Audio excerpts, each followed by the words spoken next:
Sam Harris, ladies and gentlemen. All right, there we go. We're live to the world. You're not going to do a read? Nah, fuck that. Okay, I don't do that anymore. Oh, cool. I do it before or after. That way the conversation isn't garbled by 5 minutes of ads. Right. Just got annoying. You know? Yeah, no, that's a good call.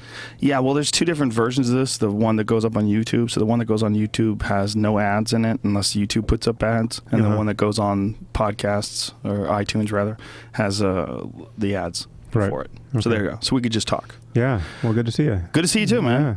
Absolutely. It's an interesting time. I know you're an MMA fan. You know about the John Jones situation? You know, I've heard rumors about it, but I don't actually know how far the misbehavior runs. So yeah. He got stripped of his title today. Wow. Or yesterday, actually. They announced a new title fight between Daniel Cormier and Anthony Rumble Johnson. They will be fighting for the now vacated title. John Jones is likely going to jail. What, so it's it was a hit and run? Crashed into a pregnant woman, allegedly, I should say.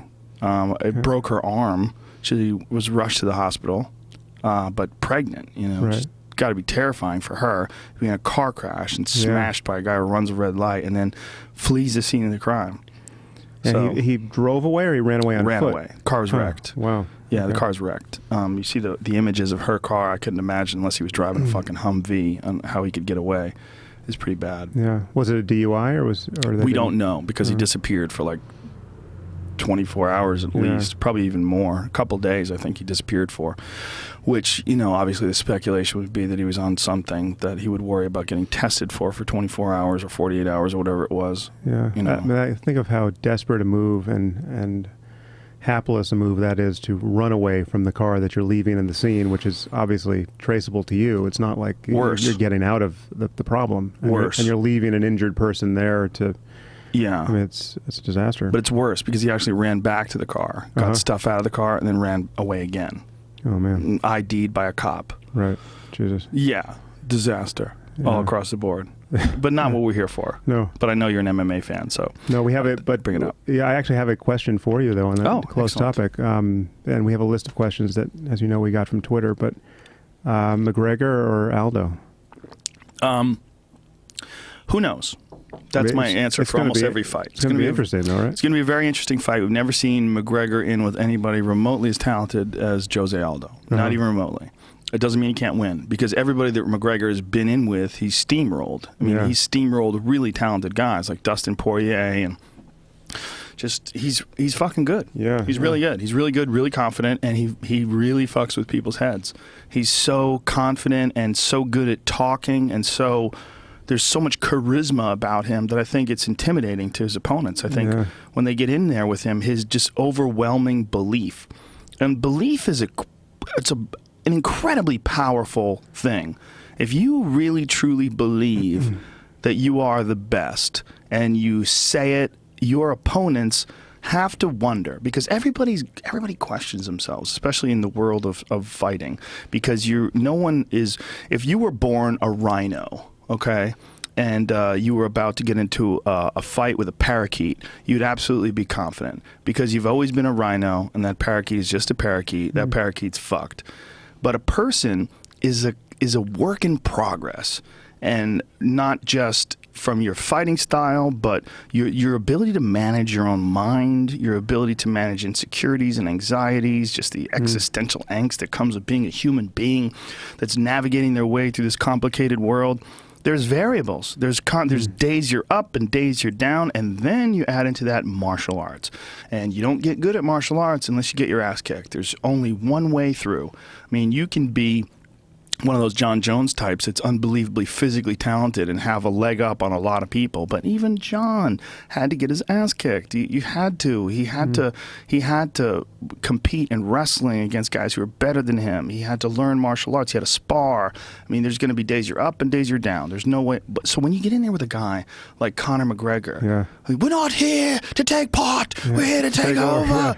All that crazy. You're just like, fuck, this guy's overwhelming. It's like, if you can put on a show like that, if you can put your peacock feathers up and puff up your back hairs, get those bristles up nice and high like a cat when it's angry, and hunch your back up, like, there's a reason why that exists in nature.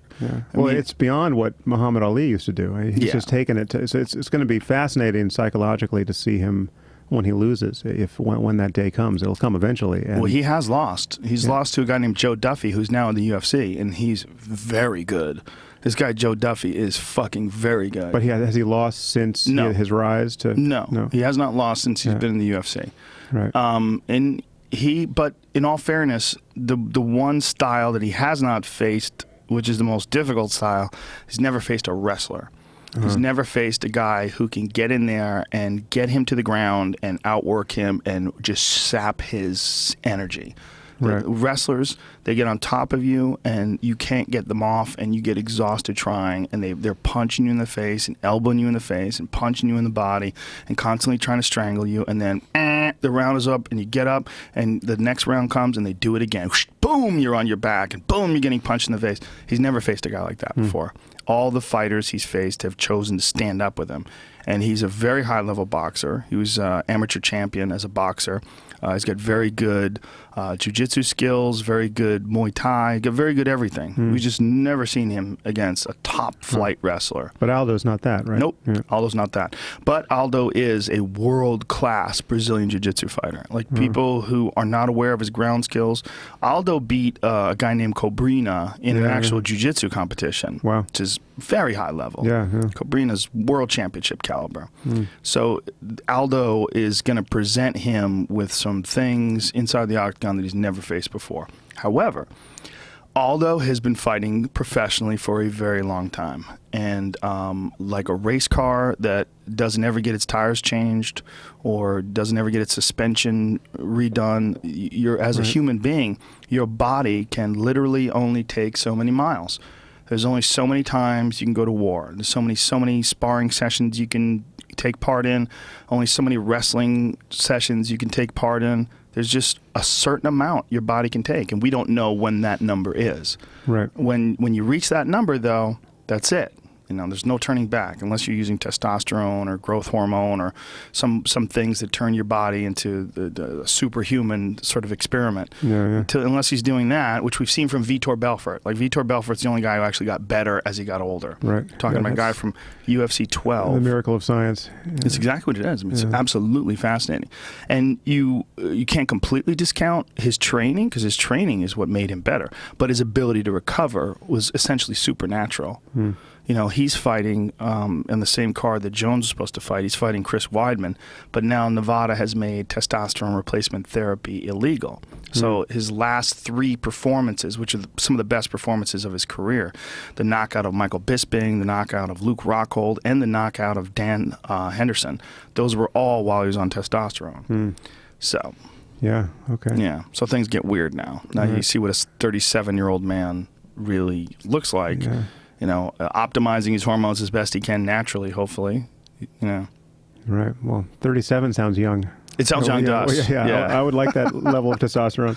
Well, it's also the level of testosterone of a regular 37-year-old man versus the level of testosterone of someone going through a camp. Right. When you're going through those camps, it's absolutely brutal. Like, John Jones and Daniel Cormier both got tested randomly before their title fight, and their testosterone levels were so low. People were wondering, like, hey, maybe these guys are doing something. Maybe they were doing steroids, and that made their testosterone levels drop. But what's most likely, it's testosterone to epitestosterone. It was very low testosterone levels. Most likely, it's just the brutality of training. It's so hard. It's so hard to do. You're showing up every day exhausted, and your muscles are sore, and your body's exhausted, and you got to go through it all again tomorrow. And you're getting kicked and punched, and you're lifting weights, and you're doing sprints, and you're jumping up on boxes, and then the next day, all over again. Right. And your body just can't keep up, especially when you get into your 30s. Yeah. All right. Well, so that's the answer to that. I will watch it with interest. It's going to be very exciting. Yeah. Let me know if you want to go. It's in Vegas. I would. We'll talk about that. Yeah, we'll talk about it. Yeah. Sam Harris goes to the fights. As a neuroscientist, does it disturb you at all when you're seeing these guys getting their heads rattled? Do you, when you're very aware of what's going on behind the scenes in the actual brain itself? Yeah. Well, I just talked about this on my blog with this writer Jonathan Gottschall, who I told you about at one point. I'm trying to get him on the podcast. We're working out a date. Great. Yeah, he's great. And so we had a conversation which we published the transcript of. But he's got this book The Professor in the Cage, where he's an academic, he's an English professor, and he decided to get really into MMA and fight a real cage match. And so it's an interesting book, and so he and I were talking about the discomfort we have just seeing people get brain damage in real time for our amusement. And yeah, it does make me uncomfortable, but it's also part of what's thrilling. I mean, I'm as thrilled by the prospect of a knockout too. It's not even a conscious thrill. It's just when things start going that way, you feel your own, testosterone or something kick in. And, but I mean, his recommendation was that, and I'm sure he's not the only person who's thought of this, he thought the gloves should come off, and the gloves are making it realistic to just send endless overhand rights and other crazy punches, full force into people's heads for 30 minutes. Whereas if it was a bare knuckle fight, you couldn't really, I mean, it'd be fewer knockouts, but you couldn't deliver that kind of brain trauma because you'd be breaking your hands. Now, obviously, there are things like elbows and knees and kicks, and so people would still be getting hurt. But what do you think about that? Would that change it for the better? I'm a big advocate of that, and I've said it many times. Right. I've said it on the air. I've talked about it on this podcast. I think it's very unrealistic the way you're allowed to not just put gloves on, but also wrap your hands up, tape your wrists. Your wrist is a joint. It flexes. And when you tape it up and they, get that sucker nice and tight, then it becomes something completely unrealistic. If you punch someone with your hand without a glove on and with no hand wraps, it's way easier to hyperextend your wrist or twist it or tweak it or break it. Your hand breaks. You hit someone in the forehead. Foreheads are far harder than your knuckles are. Most likely you're going to break it. Unless you hit them on the nose, in the eye, on the jaw, you're going to hurt your hand. And you can only throw so many punches like that. And even just hitting a heavy bag without being wrapped up, you just screw up your wrist and your hands. Yeah, you have to really learn how to tighten everything up, and you have to really strengthen your wrist, and you have to strengthen your hand muscles. It's a completely different thing, which is why the karatekas, the karate students, would hit a makiwara, which is a board that's wrapped with rope. And the idea behind punching that board wrapped in rope over and over again is you develop these intense calluses all over the front two knuckles, which is really the only way you're supposed to hit someone.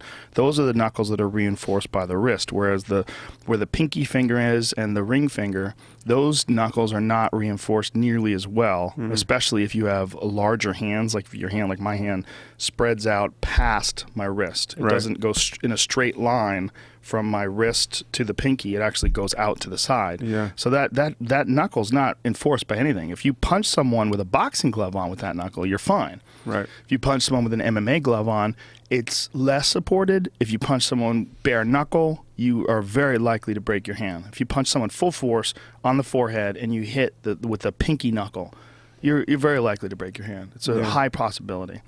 Also, it also impedes your grappling to have those gloves on. Right. Yeah, Marcelo Garcia. That was his point too. Yeah, it's a huge issue. Marcelo Garcia fought in Japan, I believe it was, had this guy's back and couldn't finish him. Right. The guy was just grabbing his gloves. Yeah. Grabbing his gloves, holding onto the gloves. The guy just worked on his defense.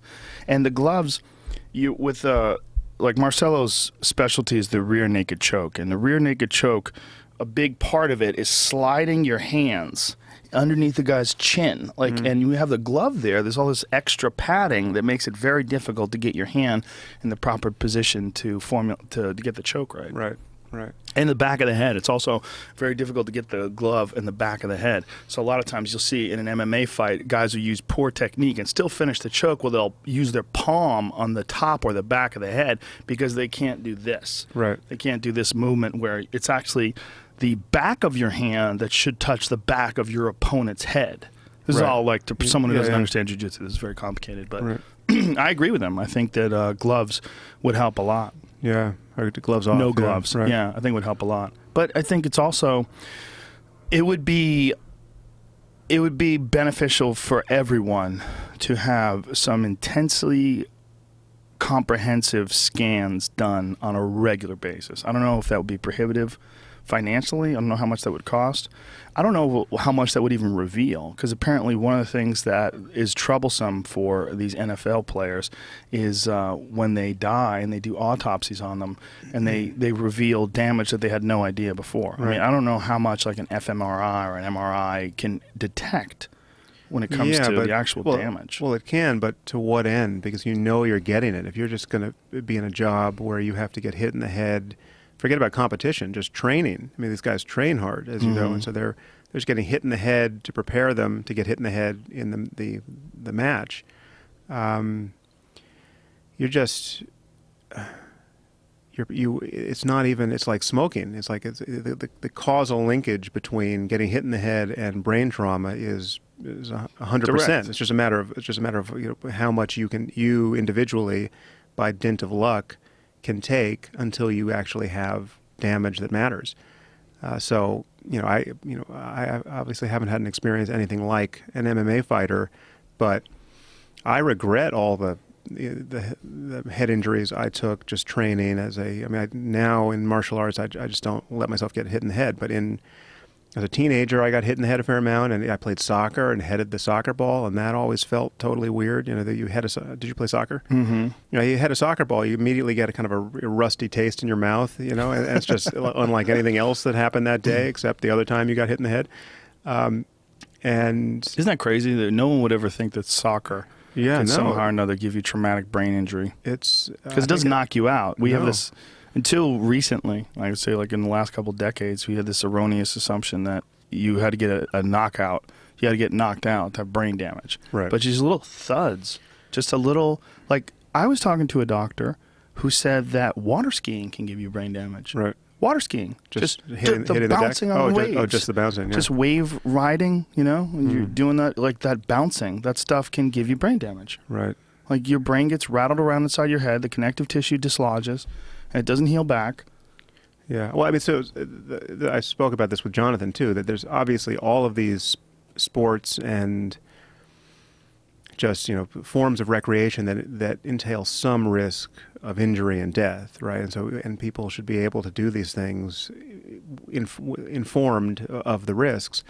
And so cheerleading. I mean, the example he brought up is cheerleading. I mean, cheerleaders sometimes hit the ground and just are fantastically injured. So all these things that don't necessarily seem like high testosterone, high risk, just foolishly reckless sports can be very dangerous, and skiing's very dangerous too, and rock climbing. There are things that are even just non-violent that don't entail much risk of injury until they kill you, like free solo rock climbing. You're climbing, everything's fine. Maybe you've hurt your hands in the past, but then all of a sudden you're dead because you just went up 500 feet without a rope and fell. So there's all these kinds of risks that people can take, but the problem.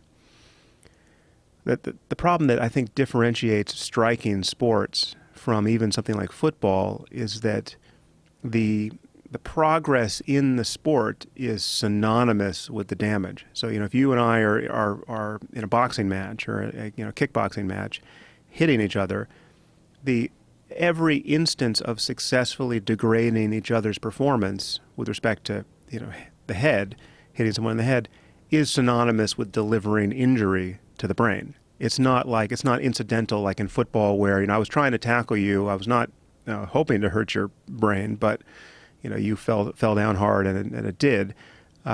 This is just a trade of brain damage, and so it's interesting ethically. I don't know. Again, I think people should be free to do it, but I think people we should be informed about it, and I would certainly vote to pull the gloves off and make it more. It would just make it more realistic combatively too. It's insofar as you want to see what works combatively. I'm more interested to see what two people can do just with their bare hands than when they've got these, most certainly. And tape and pillows. One of the interesting things that's been brought up online over the last couple days about this John Jones situation is this irrational, erratic behavior. Does this imply that, or does it somehow or another, is it correlated to brain damage? I mean, it certainly can be. Can be, right? I mean, that's one of the issues with brain damage, impulsive behavior. Yeah, especially in the frontal lobes. Mm-hmm. So, because your frontal lobes regulate your, emotional and behavioral outbursts, and when those connections, when either the cell bodies or the connections between the gray matter and the frontal lobes and your limbic system and your basal ganglia and other areas in the brain, when that gets damaged, you have these classic impulse control problems where you just reach out and grab the woman standing next to you at Starbucks because you couldn't dampen the impulse to do it. That's hard for people to grasp because and again, this should be really clear.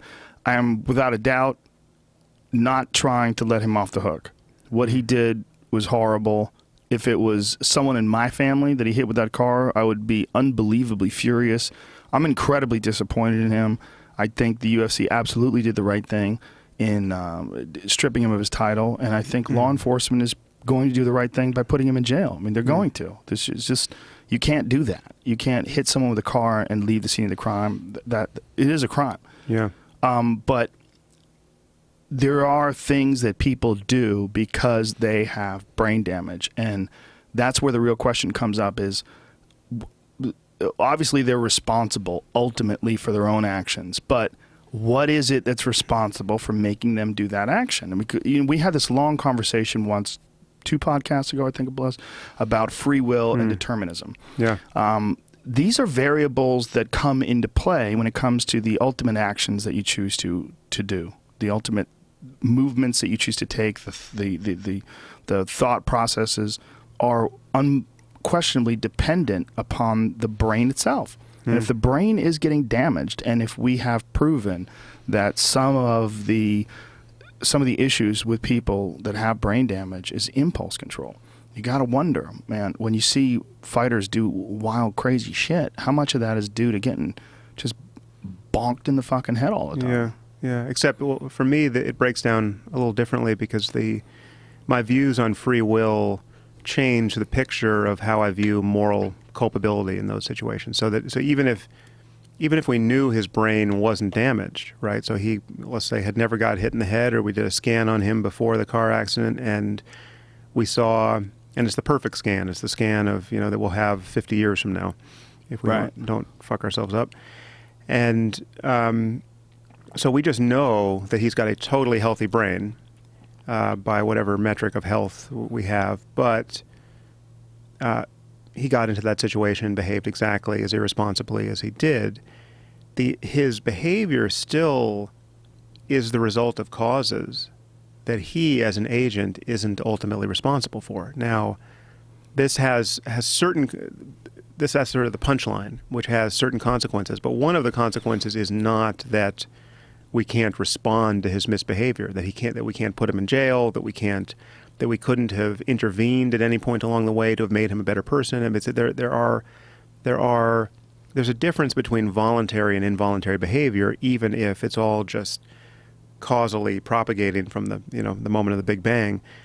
But I do view it as I think the brain damage case is a little bit of a red herring because it's, on some level, it's all just unconscious causes that the person himself can't ultimately account for. So there are situations in which he, I'm sure in his life, behaved like a mensch. He behaved totally responsibly, and there are situations where he behaved like this, and he can't account for the difference in those two cases. He can't account for why. I mean, let's just say it's a fact that if he had gotten 1 hour more sleep the night before and hadn't had a fight with his girlfriend and had, his blood sugar level was a little bit higher and hadn't had a friend who had told him to drink one more beer, which he, normally would have resisted but couldn't because of all the other factors I just mentioned.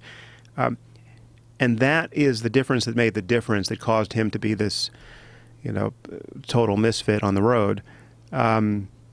Whereas if you had just tweaked those dials a little bit, no fight with a girlfriend, one more bite of food in the morning, he would have acted as you would have acted in that case, say.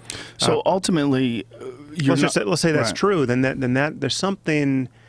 There's a kind of bad luck component to all of this creeping in. There's a concept of moral luck, which is due to the philosopher Thomas Nagel, who's done a lot of interesting work, half of which I really agree with and some of it I don't. But the concept of moral luck is that it does seem unfair that there are many situations in which people create immense harms doing stuff that you and I have gotten away with.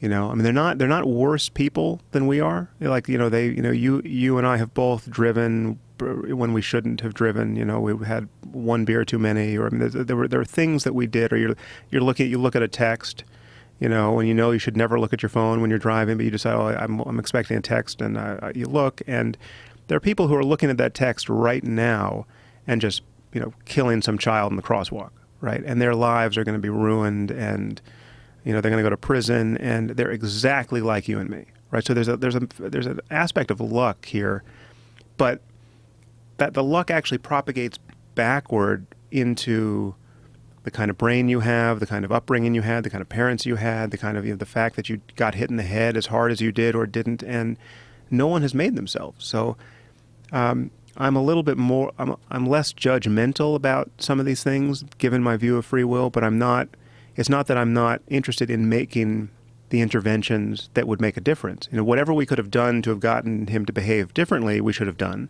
Whatever we should need to do now to him to make society better and to make him better and to get restitution for the woman, we should do all that. And so this does entail locking up certain dangerous people. It does entail, you know, we have to keep ourselves safe from people who are going to reliably act badly. And I don't know where he falls on that spectrum, but it's not the difference between the feeling you get when you hear, oh, it was brain damage. I sort of have that feeling about everything. You know, if he gets a brain scan, if he goes to trial now, he gets a brain scan, and we find that his brain is just massively damaged in all the right areas that would have eroded his impulse control, right? That would seem to let him off the hook a little bit. He would look like someone who was unlucky more than he would look like a bad person, right? And I sort of see bad people as unlucky too. I mean, I recognize that there are certain people who are classically bad people. There are psychopaths who you just, not only can you not rely on them, you can rely on them to be bad actors. You know, so you have to be in a posture of self-defense with respect to these people. But I do view them as unlucky on some fundamental level. I share that thought, and I share that thought much more as I get older, and I have a more philosophical point of view when it comes to people that live in impoverished neighborhoods, especially like this Baltimore thing that was going on. We were just having this conversation the other day about, or last podcast, about these kids that robbed the RT reporter. I don't know if you've seen the video of it. There's an RT reporter interviewing these kids that are on the street that are causing all this havoc in Baltimore. And they start swarming this reporter, and then they rob her and take her purse and take off. And I'm like, imagine being one of those kids. Imagine being in that environment. Imagine being, you want to talk about determinism, imagine being born into this crime-ridden environment. Who knows what kind of family you have? Who knows what kind of influences you have? Who knows what kind of experiences that you've had to react to and protect yourself from, and develop this hardened, thick skin and attitude and also survival instincts. And you also, your family or the people that you can reliably count on are the people that you hang out in the street, your gang. I mean, that is the big thing with gang violence. One of the big things with gang violence, one of the dirty secrets of it, is that a lot of it comes from broken homes. When people don't have a strong family environment and people they can count on and trust, they don't have anybody that's there for them. And then they find someone that's there for them in the gang. The gang becomes their new family, and they will do anything to keep that love, to reinforce that love. Yeah. And we all want to look at it as they're criminals. They should be home by 10. There's a curfew on the street.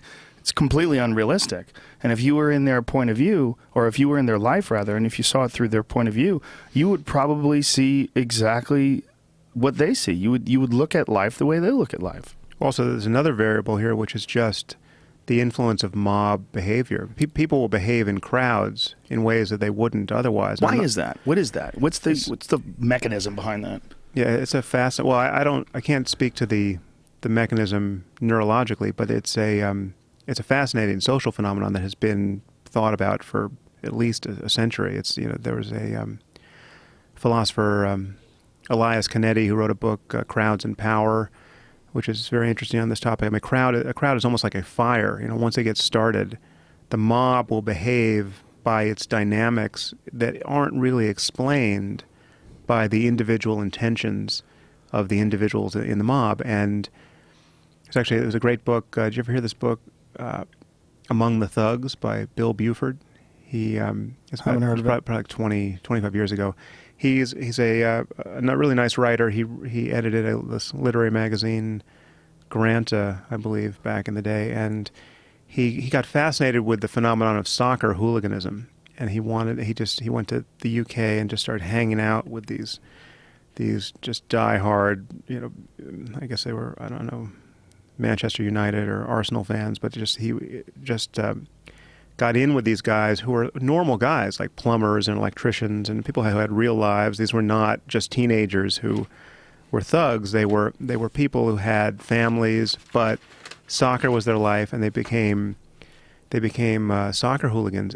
But what's brilliant about the book, and again, it's been at least 20 years since I read it, so I could be a little off in my recollection here, but what I recall is that he wrote it in such a way that these guys he was hanging out with were really the protagonists. He got you in on their side for about 75 pages or so, and then when they start misbehaving, when they go to their first game against the Italians and form a mob and start just marauding the streets and bash kids in the head. I mean, it's like they start behaving like sociopaths in this crowd.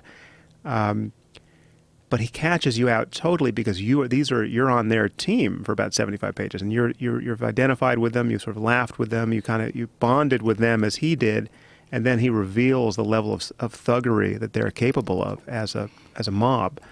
And it was really I recall it being a fascinating book, but it's just a fact that people will do in a crowd. When you see it's the social proof situation where you see everyone doing something, and that on some level gives you license to do it. And there's kind of it's just contagious. When you see people breaking windows or jumping on a car or turning over a car or looting, it takes less of any individual to participate in that. It takes less for you to go in and grab a television set when you've seen 100 of your neighbors do it than if you wouldn't have that morning just woken up deciding to rob the store yourself. So it's we all like to think we're the sort of people who would stand against the mob. We would be the German who would have hid Jews in our basement and stood against the Nazis. And you can multiply those cases ad nauseum. But what a lot of psychological science shows is that, there are those people. There are the people who will stand against the tide of imbeciles who are going to do something heinous. But most people are part of the tide. And it's just a very common phenomenon. The social license, that's a really interesting way to describe it, because that is what it is, right? Yeah. I mean, isn't that a big part of war? I mean, a big part of war is doing things that you would never do on a normal basis, in a normal scenario. On a regular basis, you are asked to put bullets into other human beings. One of the things that I thought was really interesting about the controversy about American Sniper, the Chris Kyle movie, was he was talking about what it was like the first time he killed someone. And that this is in the book, I don't believe this is in the movie, but that he had this feeling before he shot someone, like, is this okay? I can actually do this? Is this okay to do this? And then he grew to enjoy it. And then it became commonplace and normal, and he's like, yeah, they're bad guys, and I'm going to shoot them. But the license, the social license, and then is accentuated with this mob mentality. You're a part of an army, and you have an enemy, and it's the life or death consequences, the life or death scenario that you're a part of. The whole thing is escalated. It's the highest level of that type of behavior that we have in society, in our culture today. Well, interestingly, it takes a lot to get people to kill in war. I think there's some myths around how easy it is for soldiers to shoot at the bad guy, but there have been studies done in prior wars where some shocking percentage of soldiers either never fired their guns or fired above their targets on purpose. They didn't want to kill anyone. And that's been, and so some of the discipline of training soldiers has been against the grain of those tendencies, trying to get people to actually try to kill the other person. And, I think we've become more successful probably at doing that. This is not something I know a ton about. I just know that this research is out there. And, what the main dynamic, I think, with soldiers is you are trying to keep your buddy safe, and he or she now is trying to keep you safe. And that they're not only firing at you, trying to kill you, they're trying to kill your buddy, or just did, or just wounded him or her. And now it's just a very simple dynamic that you've bonded with the person to your right and to your left, and you guys are really in it together, and it's a matter of just going home safe, And so what is required in that situation? Well, you got to shoot at the people in the other trench.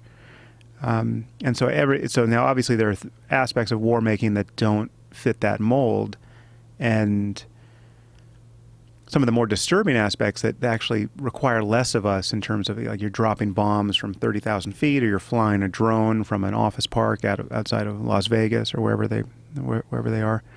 And so we find that sort of telescopic approach to war different ethically, and I think it's different in a variety of ways that are interesting. But I think it's not so much that war unleashes in most people this bloodlust that they're struggling to contain in the civilized world, and it just that once the tap is open in a foreign country, you just have Rambos everywhere. I think people are really conflicted about what they do, and a lot of people try to not do anything of consequence.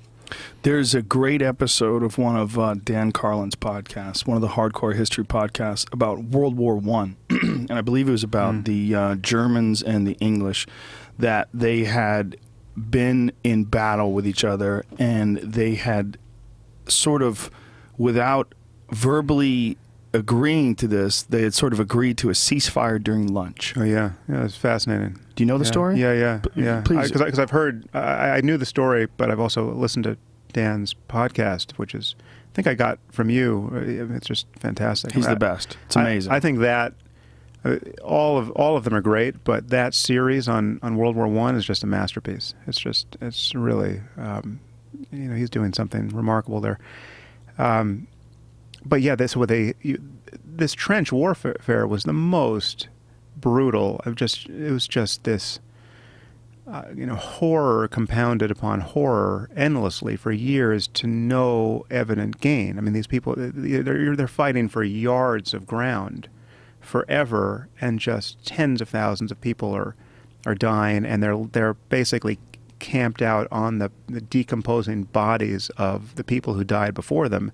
And it's the most horrible version of warfare you've ever heard about. And then there's this no man's land between the trenches where, people who will kind of run out there trying to make an incursion into the enemy trench will get caught on barbed wire, or they'll get shot, and then you have this spectacle of injured and dying people in the no man's land between the trenches, howling for hours and hours and hours in misery. And when someone goes to try to rescue them, they get shot. And so, but there were periods where the two sides just agreed that this was just, again, how that was communicated was kind of interesting. I don't actually recall the details there, but it was a kind of a tacit agreement that emerged where, okay, we're going to let you we're not going to shoot at you when you get the injured person or the dead bodies.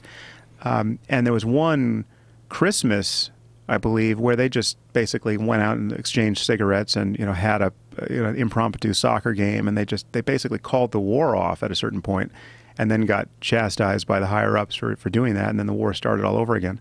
But yeah, they actually socialized at one point. It's amazing. It really is an amazing depiction of what must have been an impossible place to be in. to imagine being a person standing on the decomposing bodies, for being forced to shit in a coffee cup and throw it over the top of the trench, and know that no one's getting out of this. Yeah. I mean, you might be one of 1,000 people that's going to die in the next couple hours. You might be, you might make it to next week. You might not. I mean, and just the stress that you're dealing with, the non-human aspect of that life. Like, this is not a normal thing that you ever expected to deal with. There's not a normal set of scenarios. It's not your brain, the way you grew up. You're not prepared for this life. You're just thrust into it, and it doesn't make any sense. And then to have that all sort of eroded to the point where on Christmas you guys are hanging out, and then the generals come in and say, "Fuck this! You got to kill those people." And next thing, you're killing each other again. Like, so you had this brief glimpse of, some utopia inside of war. Yeah. Well, what was so weird about that war in particular was that the run-up to it was so romanticized and idealistic. I mean, you had a kind of a war fever that happened throughout Europe, where this was just looked at as in the rosiest possible terms. Like, this is just the true glory of manhood to being expressed. Finally, we have it's like it was approached like the World Cup or something. It was like pure exuberance around the prospect of fighting this war in many quarters, and you'd be surprised if that ever happened again. And so it's a little bit like what's happening with jihadists globally, but they have beliefs that cause that to make more sense. I mean, they believe they're going to go to paradise when they get killed in this war. So it's hard to map your own psychology onto the cream of English youth, where they were just going off with this level of enthusiasm, having no idea. I guess part of it was they had no idea just how horrible it was going to be. But they, it's you read Homer, and war is this glorious thing. I mean, the war ethic you get from ancient civilizations is something that we have, I think, largely outgrown. But you can really see it in World War I. Don't you think a lot of people had that similar attitude post 9/11, especially when the World Trade Center towers went down and there was this flag-waving furor in America, unlike anything I had ever seen? I remember post 9/11, I remember driving down the street, leaving the street near my house and entering into this main street, and every car had an American flag. Every car. It was insane. I mean, it was like if you did, I didn't have an American flag. Like, I was like looked at odd. Like this is a unprecedented time in history. And then all these people were signing up for war. All these people were signing up because they wanted to go over there. They wanted to fight the good fight. And then you started hearing things from people like Pat Tillman, who left a career as an NFL player, very promising career as a pro athlete, and all of a sudden he's over there in this war, and his impression of it was that it was a huge clusterfuck. It was nothing like what he wanted. It was nothing like what he expected, and he was very verbal about that, very, very, very openly critical about that. And a lot of people think that's one of the reasons why he died. There's a giant conspiracy theory that they killed him because he was talking. I mean, he's killed by friendly fire. He was killed by American troops, and the conspiracy theory was that they shut him up because he was so openly critical of what was going on over there, that it wasn't what he thought it was going to be. He thought it was going to be this incredibly organized group of heroes that went over there to fight these evil bad guys that are hell-bent on destruction and suicide bombing their way into America to kill the American dream. I mean, this is the idealistic version of it. Well, I think there is an idealistic version of good and bad actors in this case. It's just the reality of fighting this war is so messy. And that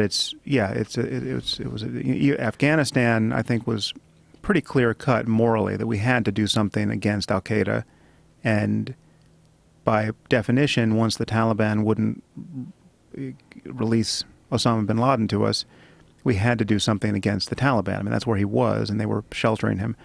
And so I didn't feel ethically conflicted over that, but that was such a mess. I mean, so going into Afghanistan, the reality of what it takes to go into Afghanistan and kill the bad guys is so messy that there's arguably no good way to do it. There's no way to do it which at the end of the day is going to look like a success. And so, I mean, maybe that's something we're now learning, that you have to, this is so messy that you really have to pick your moments and be far more surgical than we've ever been inclined to be, and not even think about defeating the enemy ultimately, but just kind of keeping the enemy at bay, containing this problem for long enough to change minds or change culture in some other way. Because even in this case, I think it was very clear cut. You know, killing members of Al Qaeda was a good idea, and I think it's still a good idea. It's just, you know, a drone strike kills some of them, and it also kills some of the hostages, as we now see, and it also kills some of the people standing too close to the bomb blast, and it's ethically messy, you know. So but I think there are instances of it that are certainly necessary, but someone has to be thinking very clearly about how we proceed in a world where there really are people trying to destroy us. It's not that there's no bad guys. There are bad guys. Isn't that where the foreign policy argument comes into play? Because some people say those bad guys are bad guys because of U.S. foreign policy, because of the way we have intervened and dominated really natural resources. You think it's confused? Yeah. Yeah. Well, so, before we dive into that, I'm looking at a list of topics that were brought up by our Twitter people, and I'll read the list just so we have it in our heads, and you can decide what you want to deal with here. But Islam, anything but Islam, Abby Martin. So I think we have to deal with Abby Martin. Okay, Abby, who is a good friend. I love Abby. She's crazy though, in a good way, but she's wild. And she accused you of being one of the new atheists with your anti-Islamic rhetoric. Right. And, you know, that's nothing new to you. You've been accused of that in the past. Yeah. Did she misrepresent your point of view? Like, did you listen to it? Yeah, I did. I did listen to it. And should we play it or no? I don't think you need to. Well, you don't need to. But, what did she say, and what do you not agree with what she said? Well, she said it was really interesting listening to her because... So I listened to the whole podcast, and she didn't mention me until like the second hour. And I'm listening to this, and I'm thinking... I'm actually having a conversation with you in my head as I'm listening to this, and I'm thinking, man, Joe, it's kind of remarkable what you are able to do here, because you're having a conversation with her. From my point of view, you are just drinking from a fire hose of bullshit, right? It's just like what she's saying, there's so much wrong with what she's saying. But yet you're in a position to have a conversation with her that is where there's just like a ton of goodwill, and it doesn't run to the ditch at all. And you can have a conversation with me in the same vein. But then I was thinking, I could not. I mean, I'm sure she's a perfectly nice person, and I would be very nice talking to her. But I have a feeling now of more or less total hopelessness talking to someone as polarized on these issues as I view her to be. And so I was kind of praising you in my mind, thinking, I couldn't do what you're doing here. And at that instance, she just mentioned me, right? So it was like one of those bad scenes in a movie where the television starts talking to the character. She just kind of called me out and then more or less totally misrepresented my views. So she said many things that are just inaccurate, which we can talk about. But in terms of what she attributes to me, she said that I only care about intentions, right? So that all intentions are all that matters. So if we kill 1 billion people, but meant well, we're fine. And if the Muslims kill 1 million people, but don't mean well, they're far worse than we are ethically. And intentions are all that matter. And she was, I think in her defense, I mean, I'm sure she's never read anything I've written, but she was reacting to a snippet of a podcast where I push back against some of the things that Noam Chomsky has said, and I haven't thought that I've said in my first book that Chomsky doesn't value the ethical role of intentions enough, and I said something very brief in a podcast that bounced around, and so that's what she heard. So she misconstrued me there. Intentions are not all that matters, obviously, but intentions do matter. So if someone stabs you, right, the difference between them doing it on purpose because they want to kill you and them doing it by accident because, they were cutting, you guys were cooking in the kitchen and they didn't know you were there. They turned and they stuck a knife into your belly.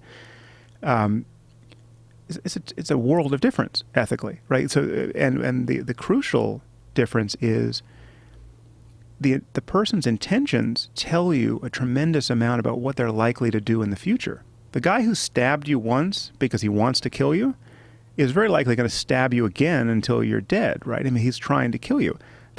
Your friend in the kitchen who stabbed you by accident is going to be rushing you to the hospital in the next instance. Right, but this is a kind of a disingenuous comparison because, I mean, are you describing the difference between accidentally killing civilians with a surgical strike, in quotes, of a drone strike versus killing someone with a suicide bomb? Are you trying to kill as many people that are random as possible? So I'm using a very idealized example just to show you that the role of intention is not all that matters because getting stabbed still sucks, right? So if you assume the same stab wound, you still have the same problem. And one of your scenarios is completely innocent and accidental. Yeah, the other one is murderous intent. Okay, so those are the extremes, right? So then you can have gradations along that continuum, right? Where you have, and somewhere more in the middle would be you're trying to kill a bad guy and you accidentally kill an innocent person as well. Yes, absolutely, and it's totally or you think you've got the bad guy and you've just got bad intelligence and all you kill is an innocent person, right?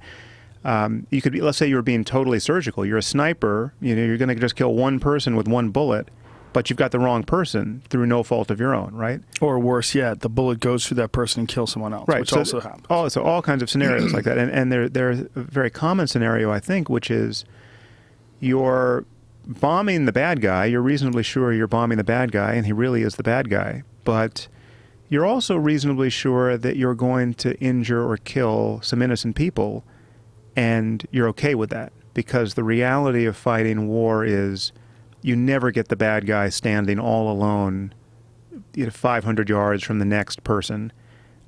So if you want to fight this war with drones, say, you have to accept some level of collateral damage. Now, I'm not privy to any kind of intelligence. I'm not in those circles, and I'm not one of those people. So I don't know just how Obama or anyone in a position of responsibility makes those calculations. What is acceptable collateral damage? But we know that some level of collateral damage is acceptable because otherwise it would be impossible to fight war at all, right? So we know that some level of collateral damage is acceptable just driving on our roads. 30,000 people die every year on our roads. We could dial that number down to zero, right? If we were committed to no death on our roads, we could get there. We would just all have to drive 5 miles an hour. Right, but the difference is that when you're driving, you're not intending on killing someone. It's an unintended consequence of transportation. There's a big difference between that and the unintended consequence of violence. Which is definitely deliberate. Let's get into that. Let's see if there is. This is an unintended consequence, unintended but foreseeable consequence. In fact, certain consequence of our keeping the speed limit where it is.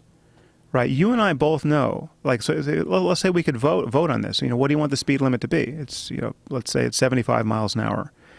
We know that if we reduced it to 5, there'd be some other costs, and I'm sure there'd be some other ways in which people might die. It would be harder to get. An ambulance getting to the hospital would be hitting a traffic jam, and so some people would die on the way to the hospital. Say, but leave that aside. We would save tens of thousands of lives every year if we just took all the fun out of driving, or just forget about that.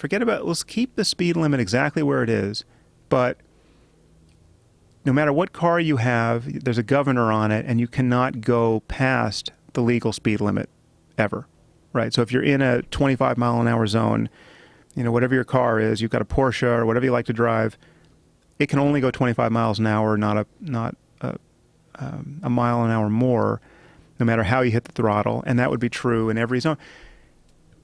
People would resist that, and their reasons for resisting it is just that driving would be less fun, right? Now that is if anything is indefensible when you're talking about kids being killed, that is, right? That's a far more superficial commitment than wanting to get the higher-ups in Al-Qaeda who are trying to, at some point, blow up an American city, right? Right, but imagine if as many innocent people died from driving from one activity.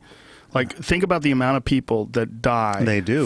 But they don't. They do. The numbers are nowhere near. What about the numbers? Let's talk about the numbers. Drone numbers. How about the drone numbers? What are the percentage of people that have died, the innocent people that have died because of drone strikes? Let's it's more than 80%. Okay. It's more than 80%. I don't actually, I just have to plead ignorance on that. I don't know those numbers. They're crazy. They're very high. Okay. They're very high. But hold on for a second. But hold on for a second. Because you're talking about something like driving. 30,000 a year every year reliably. Last 10 years has been 300,000 people in the U.S. How many people who drive on a daily basis wind up driving their whole life and never killing anybody? Most. Yeah. Okay. Most. Well, how many drone strikes? But that's not. How many drone strikes wind up not killing innocent people? Almost none. Okay, but that's not necessarily the way to analyze it, or at least I would argue that's not the way. But let's just talk about numbers, for instance, because this is another problem I had with Abby Martin. She was using this number, 2 million dead in Iraq and Afghanistan. Where did she get that number? There's no credible person is using that number. What do you think the number is? That number is almost certainly an order. Is it a million? No, that number is almost certainly an order of magnitude too high. The sober estimates are like 200,000, and most of that, is the result of sectarian violence. Right? It's not. We didn't kill 200,000 people. We went into Iraq. And we're mostly talking about Iraq. The numbers are much higher there than in Afghanistan. We went into Iraq. We did some very understandable things and also some very stupid things. But we took the lid off of a simmering civil war. The real catastrophe of Iraq, apart from our going in the first place, which I never supported, but the real catastrophe is that having gone in, we failed to anticipate the level of sectarian hatred, and we did very little to hedge against it. And we kicked off a civil war, which someone like Abby Martin clearly thinks we are entirely responsible for. So when Shia death squads are taking out the power drills and drilling holes into the heads of their neighbors, and the Sunni are returning the favor, that's us. We are culpable for that. Now, I don't accept that. These people were. They're killing one another. They've got a blood feud going back over a millennium now, and we popped the cork on it in Iraq, and that's a terrible thing to have collaborated in, and we probably should have foreseen it. So if we're culpable, it's for not having anticipated certain of these consequences of our actions. But we are not the people. We are not the Sunni who are killing Shia, and we're not the Shia who are killing Sunni. And the same is true in Afghanistan. We are not the Taliban who are blowing themselves up in crowds of fellow Afghans as a way of making their country ungovernable so that we have to leave, right? Now, again, you could fault us for not having anticipated this closely enough or done something effective to prevent it. And ironically, what you're faulting us for in that case, probably, in Iraq, is once we saw how bad this was getting, you're faulting us for leaving, right? The argument there is the compassionate thing to have done there, if insofar as we could have anticipated the rise of ISIS and all of this consequent death toll. You are faulting us for leaving because our political interests and our stomach was no longer aligned with this project. And, so I'm not sure that's an argument that someone like Abby Martin wants to make, that we should have stayed longer, that we should have spent more money, that we should have killed more people in an effort to keep the locals from killing so many more people. So anyway, the number 2 million is plucked out of a bad dream. I don't know where she got it. Who says 2 million? Who is saying? I don't know anyone. Who's saying 200? I mean, obviously you're not going over there counting bodies. No. So who is saying it's 200,000 and who is saying it's 2 million? Okay. So I'll tell you, the highest number that at one point seemed credible was based on a Lancet article. Lancet is a British medical journal, very well regarded, but it has had. There was something. Jamie just put this up on the screen here. What is this from, Jamie? Yes, Iraq body count. So that's 200,000. But right? who is making this IraqBodyCount.org website. It well, says, that's, let's just read what it says. Yeah. Documented civilian deaths from violence, 138,000 to 156,000. Total violent deaths, including combatants, 211,000. And this is, what is this up from? It says following the 2003 invasion, but is this current? I think this is 2014, total. Yeah, they keep counting. They keep counting. So there are different ways to do this. One is you can count bodies, right? And the information there is not perfect because some people die and their death doesn't get reported. Not everyone has a death certificate. So you can count bodies. You can get reports of the actual deaths. The other thing you can do is you can estimate the amount of death that would have occurred in the absence of an invasion, and then compare the reports of. You do a statistical sample of an area and compare the reports of death based on the past, based on what's happening now, and you see a differential there, and then you extrapolate to the rest of the population. And so that's what the authors of this Lancet article, they did that, and they came up with a number 600 or 650,000. And that article has been widely criticized, not to the point of it being unpublished, but I don't think it's been retracted, but I don't think any serious person thinks that article is representative of the facts. And so what they did, for instance, is they would take a cluster of, I think, 40 homes in an area and ask the people, who has died, who do you know who has died, and how did they die? And then they would just, based on that sample, they'd do that in many different sites around Iraq. Based on those samples, they would extrapolate to the rest of the population, and they came up with 600 or 650,000. So one criticism I read about that article was that they seem to have focused on areas near major thoroughfares in big cities where IEDs were far more common than other places in those same cities or in other places in Iraq. So places like this very place you would most likely plant an IED is a not especially representative place to poll all the families in the area to see whether they've lost loved ones in the war, right? So that was one way to get an unrealistic number. The other thing is that it seemed that there were just some shady things with the researchers where they weren't releasing their data and their methods, and the communication with them broke down. And so anyway, the sober people I trust who focus on these things think that's a fictional number, and that's 1/3, not even 1/3 of what Abby's working with. Excuse me. I think I caught Aubrey de Grey's cold. Just watching that podcast, I think I got his cold.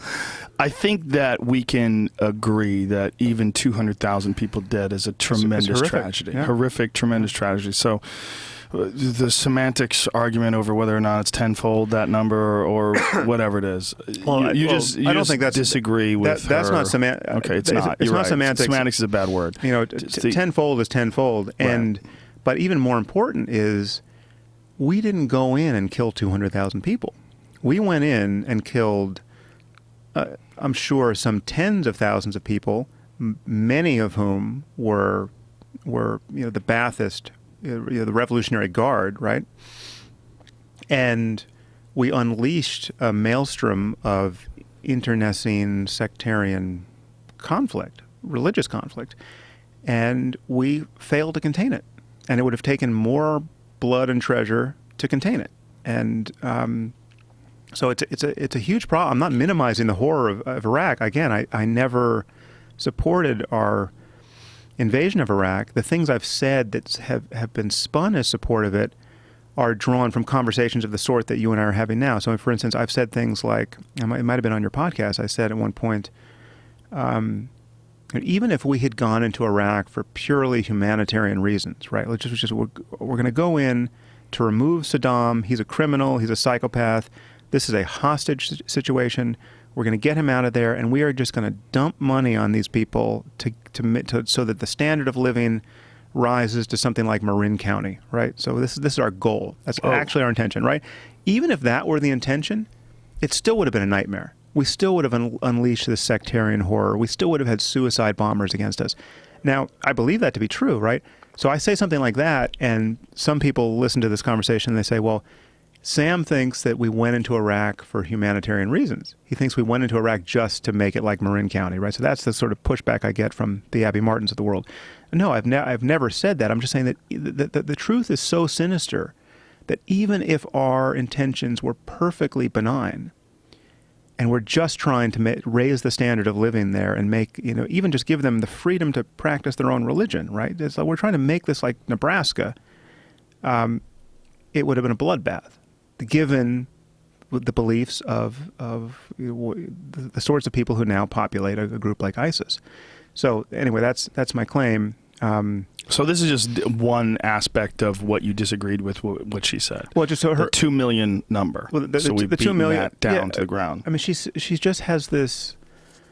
She's a lefty. But she has a kind of confabulatory style. And again, I'm not really denigrating her personally, because I don't know her. I'm sure she's a good person. But there's a style of talking that you run into with people where there's just.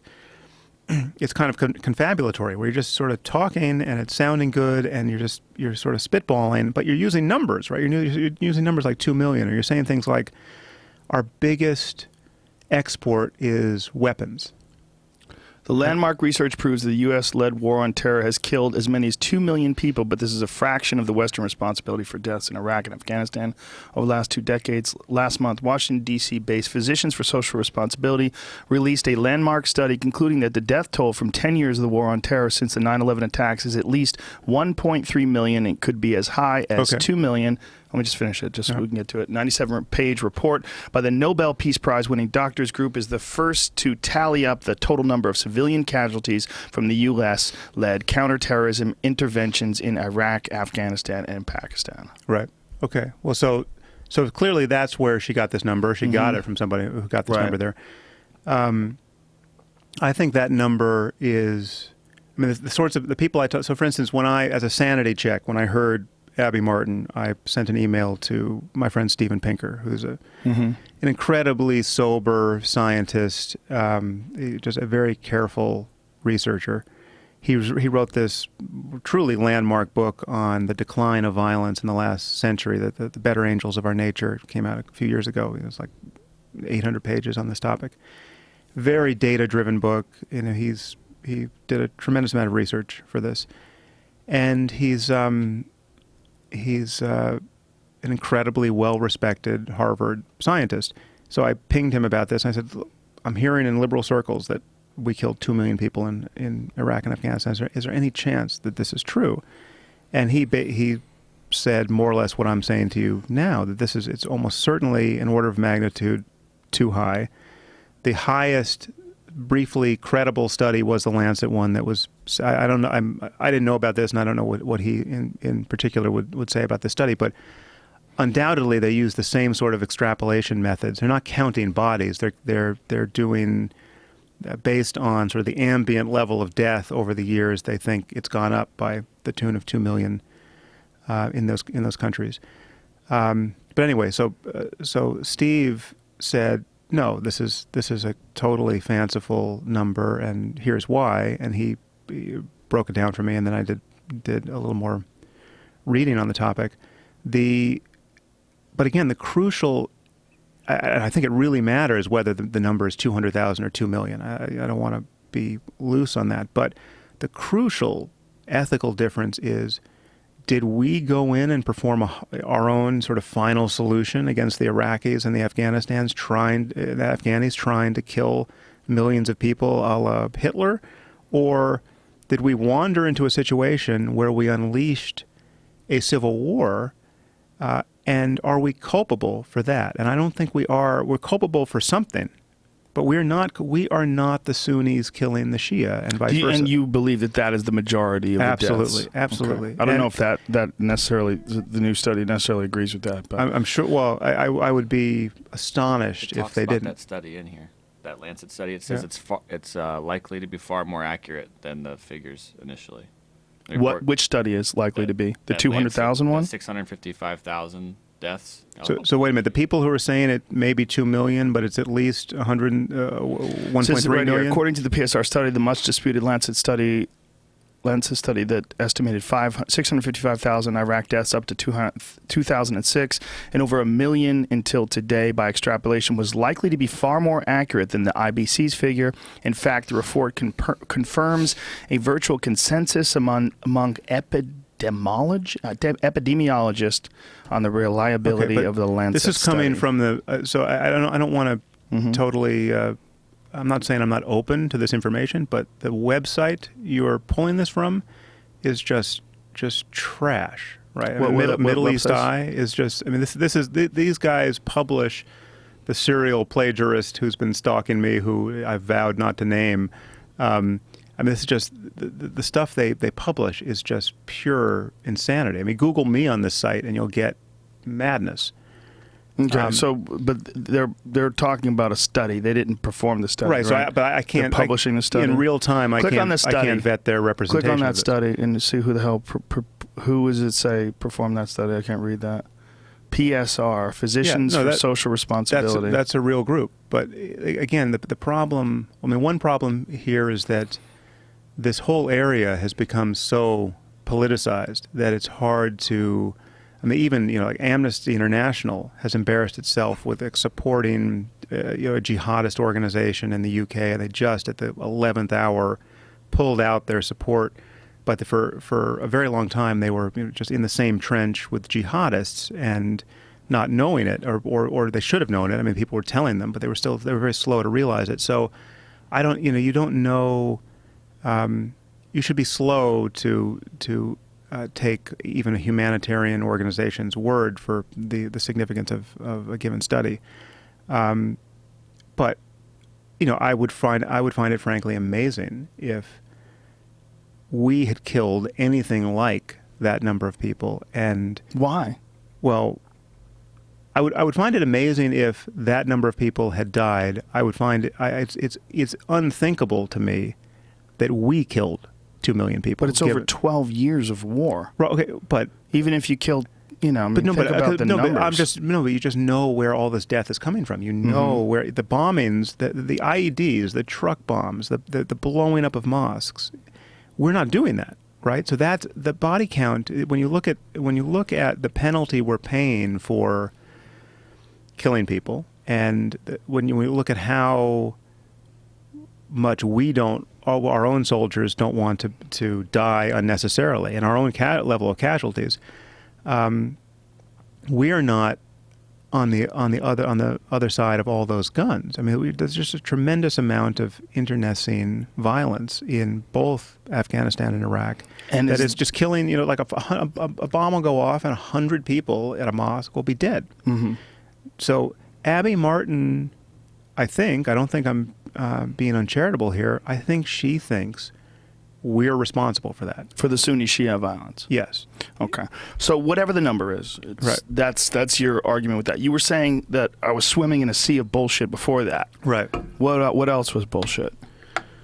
Well, I think I don't remember all the details, but so for instance, one thing she said is that our main export is arms. That's not true, right? That's not true. That's not true. So it may be. What is our main export? I think our main export is like machinery, everything like farming equipment and pumps and road making. I thought it was corn. That was a guess. I think it's It's like I think it's airplanes and everything that falls. Jamie. Everything that's a machine, I think is so. Maybe arms falls into that category. But when you look at machines, number one, $219 billion in machines. Right. 13.5% of total exports. Number two, electronic equipment, $171 billion. Oil, $157 billion. Number three, vehicles, $135 billion. Number four, aircrafts and spacecrafts, $124 billion. Number six, medical technical equipment, $84 billion. Number seven, gems, precious metals, and coins, $65 billion. That's interesting. Number eight, plastics, $63 billion. Number nine, pharmaceuticals, $43 billion, coming in strong with the Viagra.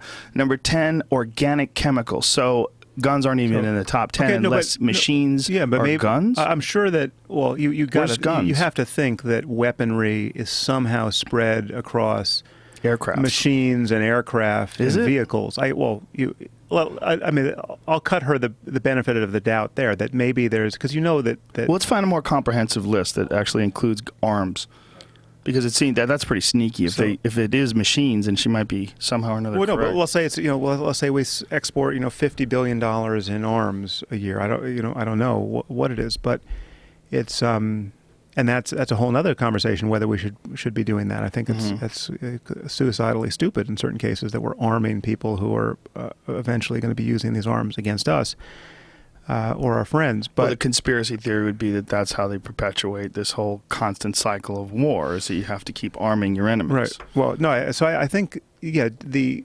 economic interests of defense contractors is not something that I am especially sanguine about. It's not, I think the possible role of corruption there and a sort of callous indifference to the effects of being in this business, I think that's a very real concern. But so to say that this is our main export is bombs, essentially, that's not true. Now, maybe what she meant to say is we are the main exporter of weaponry in the world. It's probably true. Which is probably true. But that's not what she said, or maybe Right. she said both, and I only heard one. But No, I think you're correct in what she said. So But she might be getting, that's the problem. Unless you're doing look, we live in a world that's so broad and comprehensive that unless you're doing the actual research yourself, and not just doing it, but doing it over a long period of time and very meticulous, most likely you don't know the actual numbers. There's very few things that I could talk about with utmost certainty that aren't involved directly in my own life. And when you deal with numbers, like numbers of imported guns, exported guns, people dying in a place that you've never even visited, boy, you're relying on a lot of people's data. Yeah. And one thing that really is depressing is the degree to which People are certain. this conversation is so politicized that you just even science. It's like the climate change conversation. The fact that there are people who are you can always find someone with a PhD to sit up there and say, I don't think cigarettes cause cancer, right? I mean, you can find those people. You can find the people who are engineers who say that 9/11 had to be an inside job because the melting point of steel, blah blah blah. And you can find on all these issues, you get the incredibly politicized science, and it's so. But certain things don't pass the smell test, and 2 million, to me, 2 million people doesn't pass the smell test. Certainly, if you're going to say that we killed those 2 million people, that we did double the level of a Rwandan genocide intentionally. That was what we did. That just seems completely masochistically, hallucinatory to me. I see your point. I don't know who's right, but I see your point. Now, was there anything else that she said that you needed to dispute? I don't think so. I mean, the thing I can say just categorically is that what she said about my concern about intention is just not true. Is if intentions matter because they are the best predictor as to what the person is likely to do in the future. If you know someone is killing people because he intends that, he wants to cause grief and suffering and death, well then this is a person you have to jail or kill, and this is not a good actor. If someone does it because they did it by accident, or they didn't foresee the consequences of their actions, or they were trying to get the bad guy and they produce collateral damage, it's a very different scenario, and yet the body count may be the same. And so the thing I've faulted Chomsky for in the past is that he seems to talk about situations where all you need to concern yourself with is body count. So that the example I dealt with in my first book, The End of Faith, was, and this was in reaction to a short book he did right after 9/11 called 9/11. He talked about the Clinton's bombing of the Al-Shifa pharmaceutical plant in Sudan in retaliation for the embassy bombings, Al-Qaeda bombings in Kenya in the 90s. And he talked about this bombing of the pharmaceutical plant as a great atrocity, seemingly equivalent to the atrocity of 9/11 or worse, because of the consequences for Sudan of having half the supply of pharmaceuticals destroyed. They couldn't people would die from preventable illness as a result of this. Well, what an incredible atrocity! Except, the representation of our government was not, and I think any rational thinking on this topic would suggest that our intention was not to destroy a pharmaceutical plant. We claimed to be bombing what we thought was a chemical weapons factory, run by Al Qaeda. And we wanted to degrade that capacity of theirs after they had just bombed 2 embassies in East Africa. So let's just say that's true. I mean, who knows what our actual intentions were. But if our intention was to bomb a chemical weapons plant that we didn't know was a pharmaceutical plant, and we bombed a pharmaceutical plant that was being used for peaceful purposes, and as a result, tens of thousands of people didn't get their medicine and died, that is not an equivalent atrocity to intentionally killing tens of thousands of people, right? It's an instance of bad luck. You were trying to get the bad guys, and we bombed it in the middle of the night. As far as I know, Clinton didn't even think anyone would be there, right? I mean, so it's possible that we weren't trying to kill anyone per se. We were just trying to bomb a chemical weapons plant. If you accept that to be true, then the fact that tens of thousands of people died as a result doesn't have the same ethical significance. It is much more like you and I are just trying to get home at 55 miles an hour, but we're participating in a system that's going to kill 30,000 people this year based on our speed limits. We're not intending to kill any of those people, right? It's just, but perhaps we should have foreseen. So it was bad data. Was it bad data? Well, no. I mean, that's what our government said about its actions. Now, let's say that's not true. Let's say it was let's say we knew it was a pharmaceutical plant, but we also thought it was a chemical weapons plant, and we bombed it, really knowing what the bad. We thought we were going to get the chemical weapons facility, but we also knew we were going to destroy all of their pharmaceutical infrastructure, and that would have cascading bad effects that, all things considered, we didn't care that much about. All right, let's say it was that place on this continuum of moral callousness. Well, that's still different than trying to kill 10,000 people by taking away their medicine, right? It's may in my view, it may not be so different, and it's something that we would be culpable for. But I think you have to. The reason why intentions matter is because they're the clear expression of what we are committed, the ends to which we're committed, the kind of world we want to live in. So this is what I did in that first book. I asked, this is a thought experiment called the perfect weapon, where I said, just imagine what a group would do if they had perfect weapons, right? Where there's no such thing as collateral damage. They could just target everyone they wanted to target. They would never hit Osama bin Laden's mom, who happened to be standing too close to him. They're just going to hit Osama bin Laden. So, what would any one group do with the perfect weapon? What would Bibi Netanyahu do with perfect weapons? What would Hitler have done with perfect weapons? What would Bill Clinton do with perfect weapons? People like Chomsky and Abby Martin talk about the Clintons and the Bushes and the Netanyahus and the Dick Cheneys of the world. And I'm not necessarily equating all of those people, but they're all sort of in a certain area for me,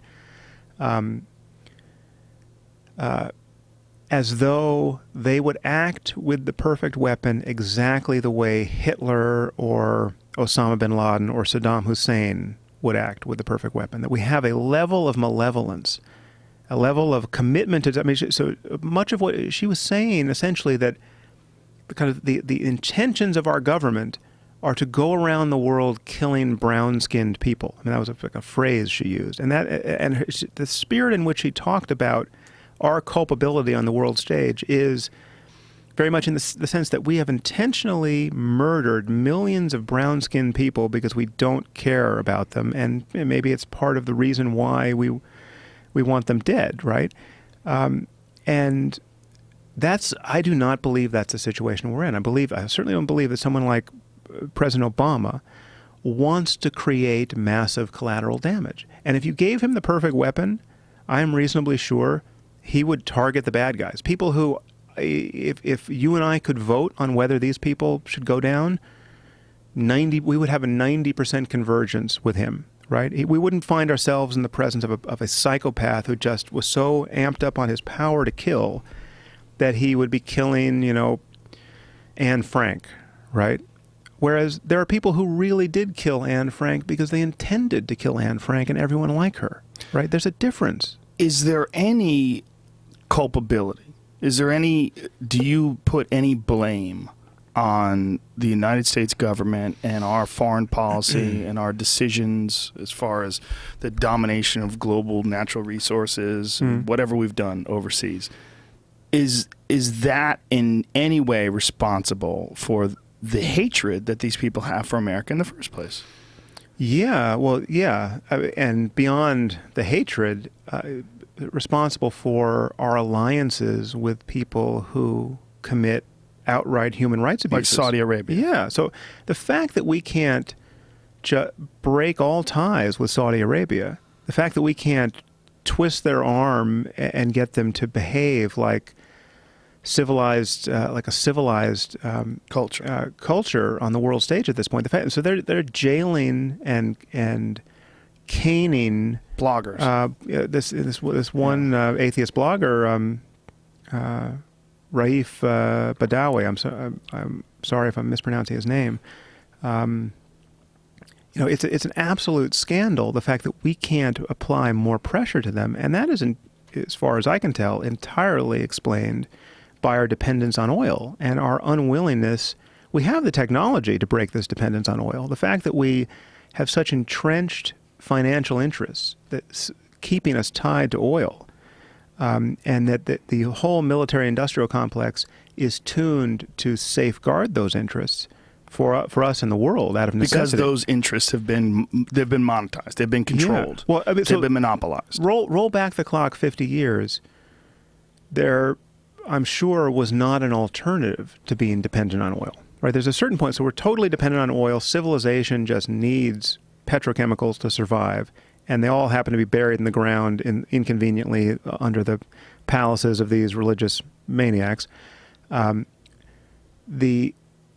That may have been the situation then. So how culpable are we for securing our interests, and not just we, the U.S., but the West, at that point, by entering a relationship with the House of Saud?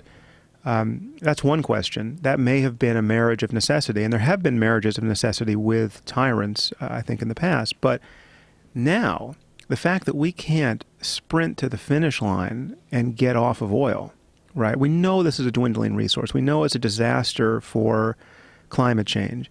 We know that there would be the financial and technological renaissance that's waiting if we all, just grab Elon Musk's coattails and go towards sustainable energy.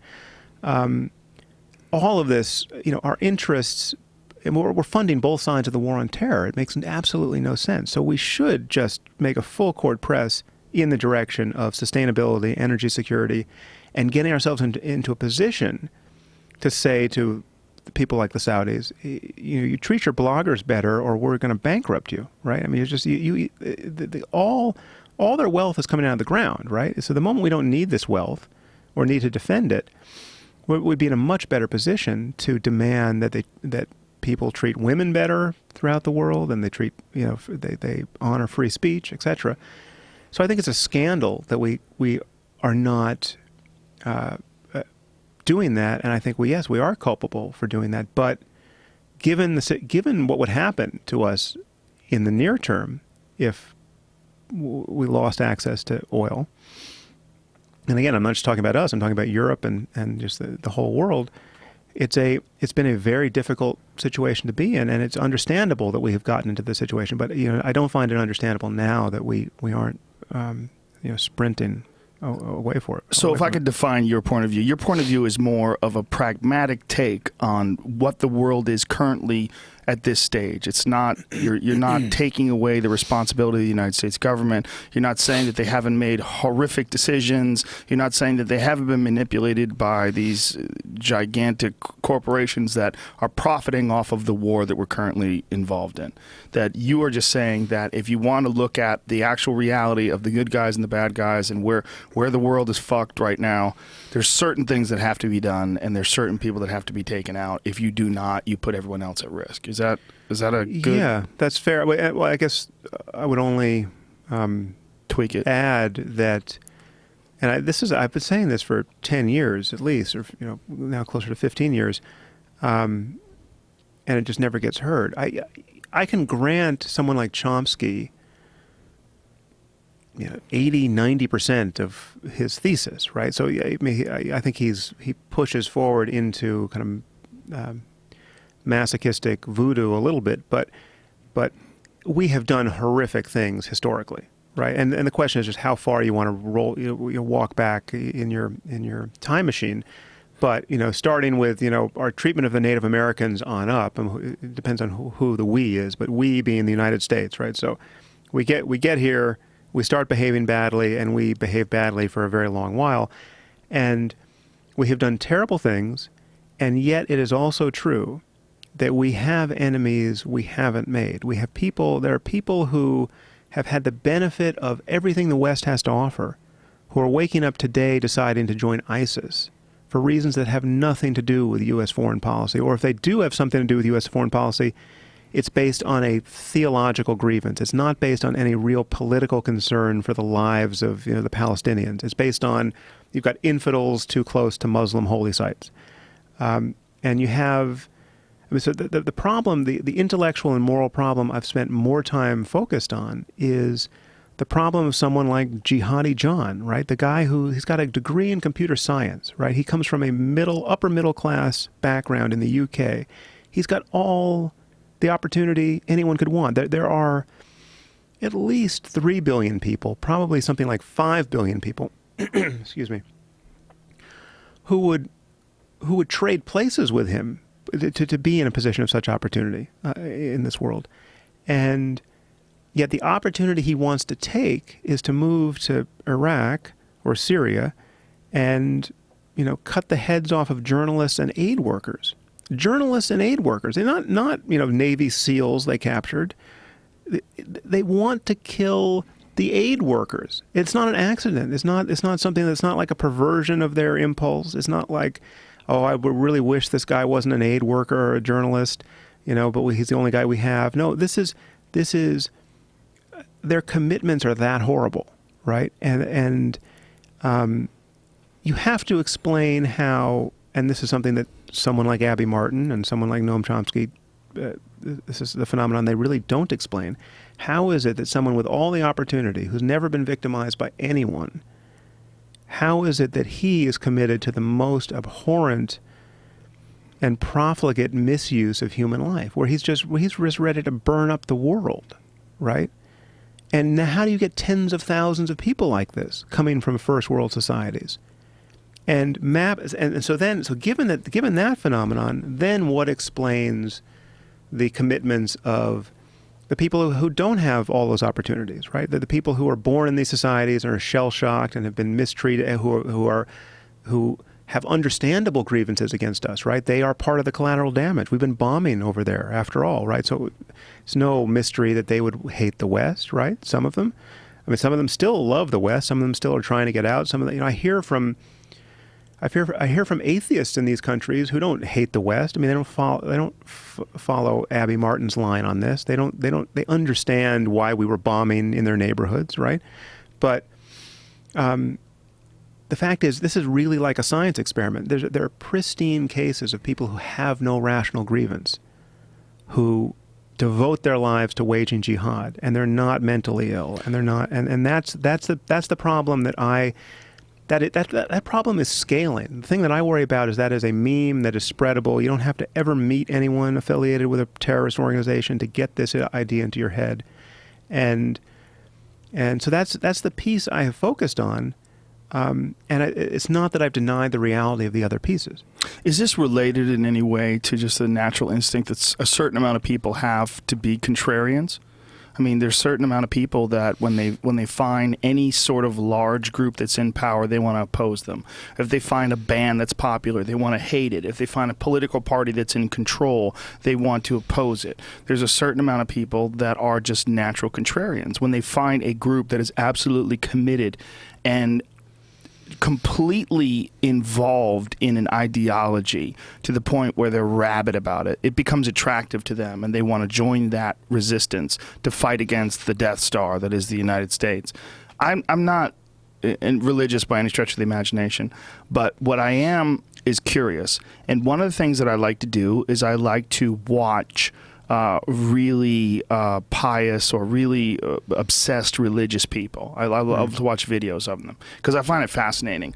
And there's a certain amount of, when I see the Islamic scholars that are talking in absolute confidence about their beliefs, there's a certain amount of that I personally find attractive. Oh, yeah, I don't want to join ISIS. I don't want to become a Muslim. But when I see someone, almost like what we were talking about with Conor McGregor earlier, where he just fucking believes, man. Yeah. When someone believes. I was watching this guy, I forget his name, but he's a guy he lives in the UK, and he's this rabid Islamic scholar that, all of his tweets are on how Islam is superior and it doesn't have to be adjusted like the laws of modern society, and secular wisdom is inferior to the Islamic wisdom, and blah, blah, blah. I watched this guy do this YouTube video where he's describing how Islamic culture is superior to Western culture in terms of the way they manage money, and he made a lot of fucking good points. He made a lot of good points about wealth and about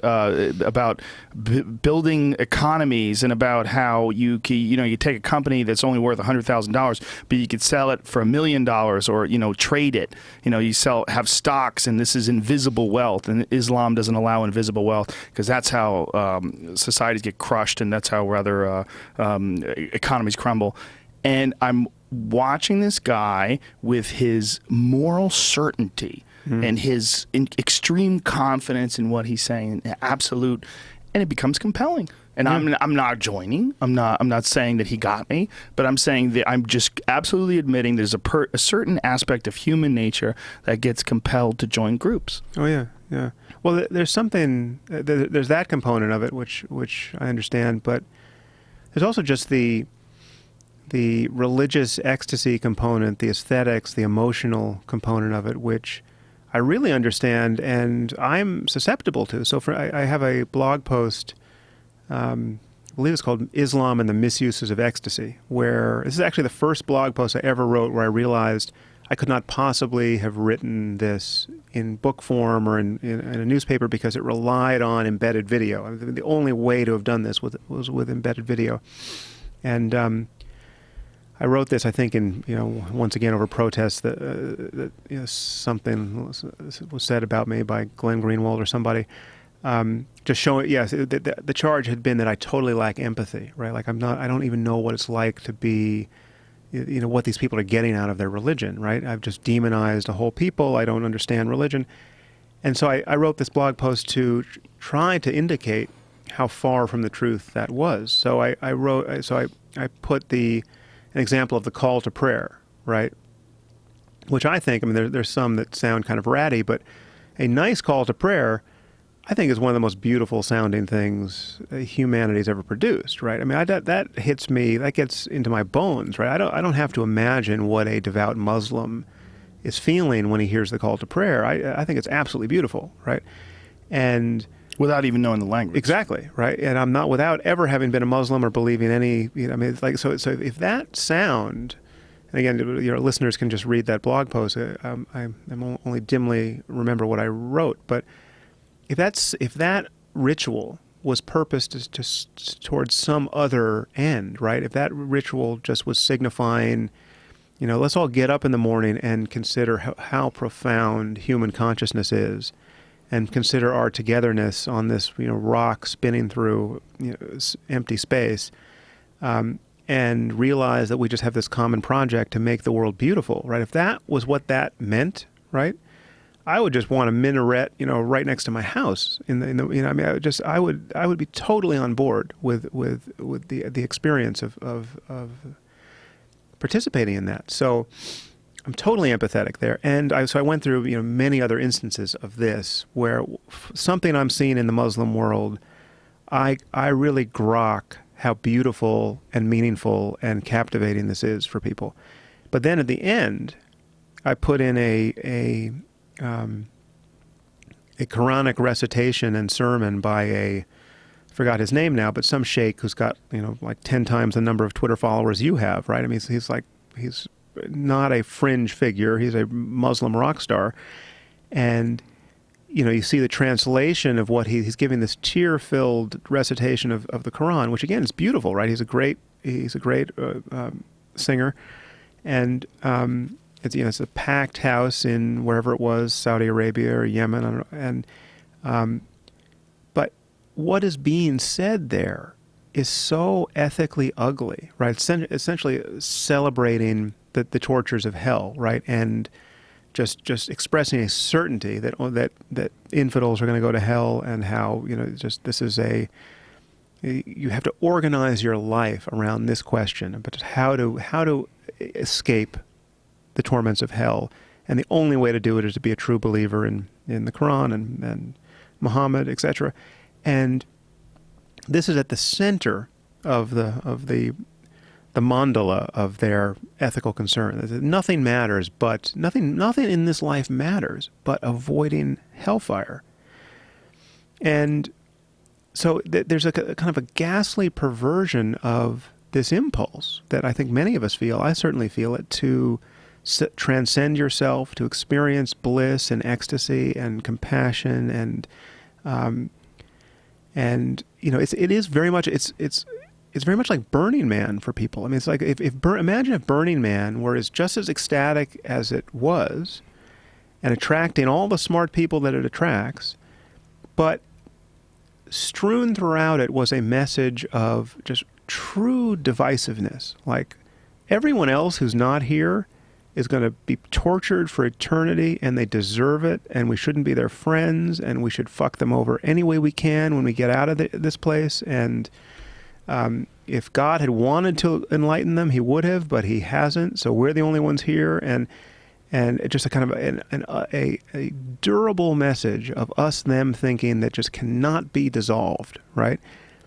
That's what's going on in the Muslim world, and it's a huge problem, because it's pulling all the strings of, it's not just Islam, obviously. Christianity has a version of this, and all religions in principle have a version of this, but there are differences. There is no version of jihad that is, there's no Buddhist jihad. It's not to say that Buddhists can't do terrible things, and it's not to say you can't find Buddhist reasons for doing terrible things, but jihad is a jihad, martyrdom, paradise. This is the jewel, the horrible jewel that so many millions of people are contemplating in an Islamic context, and that's what I'm worried about. And I'm not insensitive to the experience people are having.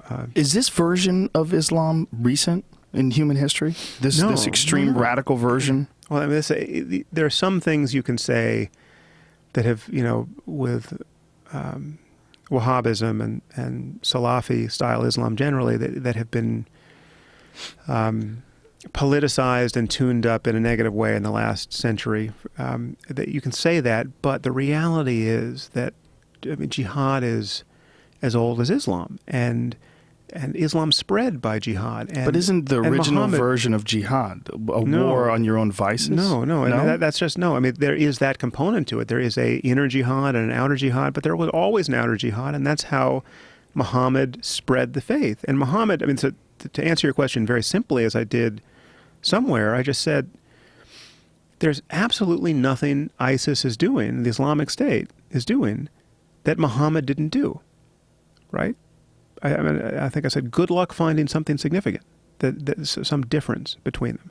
I mean, taking sex slaves, right? Muhammad took sex slaves and gave sex slaves to his generals. It was totally kosher. It's a kosher thing to do. If you're going to follow the example of Muhammad, definitely not kosher. Yeah, no, but halal.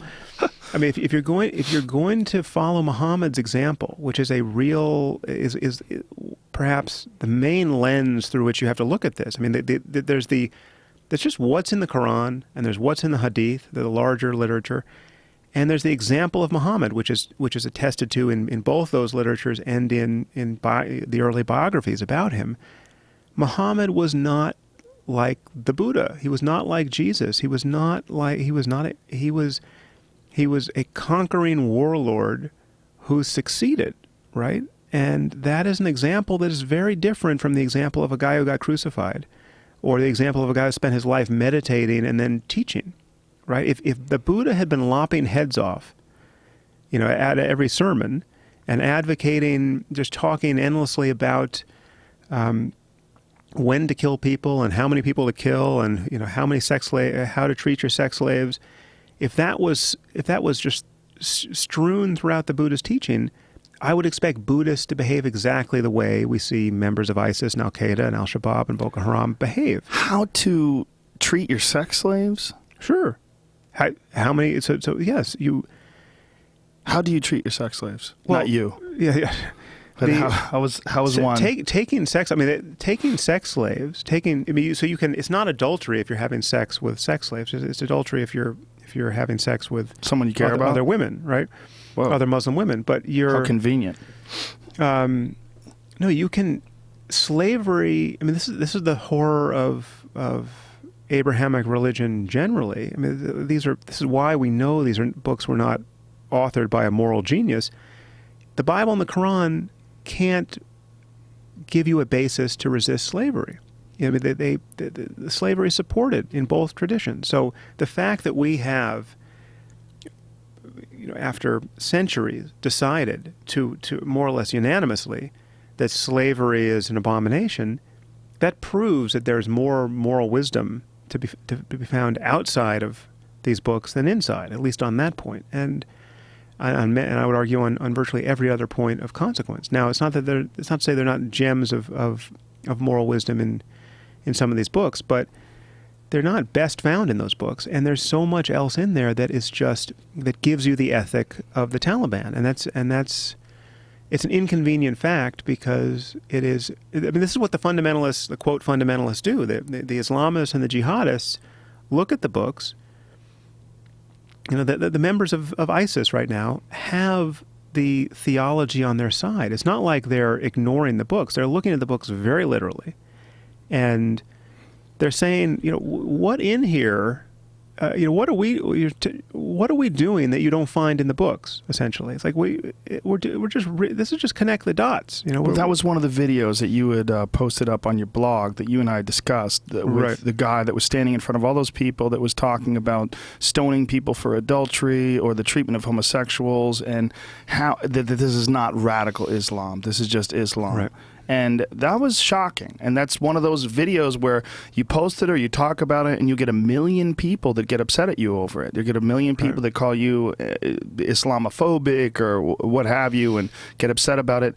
And a lot of those are the same people. There was a weird thing that happened after Charlie Hebdo that really kind of freaked me out, where there was a lot of liberals and progressives that were pointing to the callousness of the cartoons as almost a justification for murdering a bunch of cartoonists. The punching down thing kept being discussed, this weird liberal obsession with the way humor is disseminated, that in somehow or another it justified or at least rationalized the fact that they could just gun down cartoonists.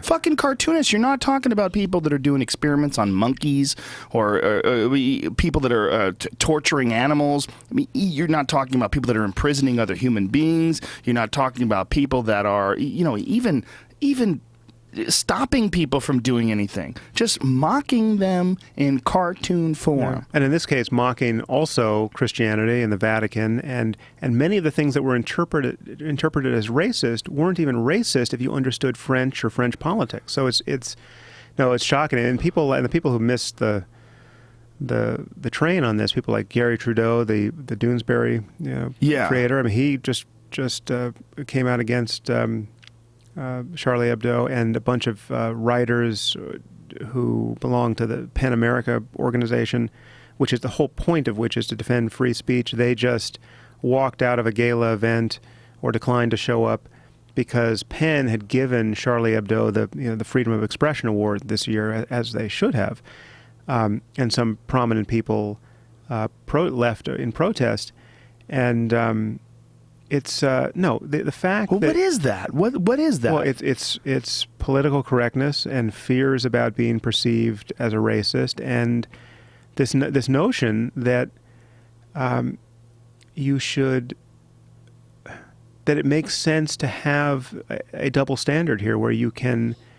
that there's some trade-off between freedom of expression and freedom of religion, where when the freedom that's being claimed on the religious side is the freedom not to be offended, right? To not... So, I mean, what's happening here is some number of Muslims are demanding that non-Muslims follow the taboos of Islam. So it's taboo for you to say anything negative about the Prophet or even to depict him in a drawing, right? That's where it gets and really crazy, right? we want you to follow this taboo, though you are not Muslim. And we feel so strongly about this that we're going to kill you or make credible threats of killing you, or we're just going to, when people do kill you, we're going to blame you for having gotten yourself killed, for having been so stupid and insensitive by caricaturing the Prophet. And that whole, I mean, that just has to lose. I mean, we have to hold to free speech so unequivocally that all the people over here who think that there's this trade-off between religious sensitivity and free speech just have to realize that they've lost, because we don't play this game with any other religion. Just think about this analogy I've used before, but the Book of Mormon, right? It just pillories Mormonism. It makes Mormonism look ridiculous, right?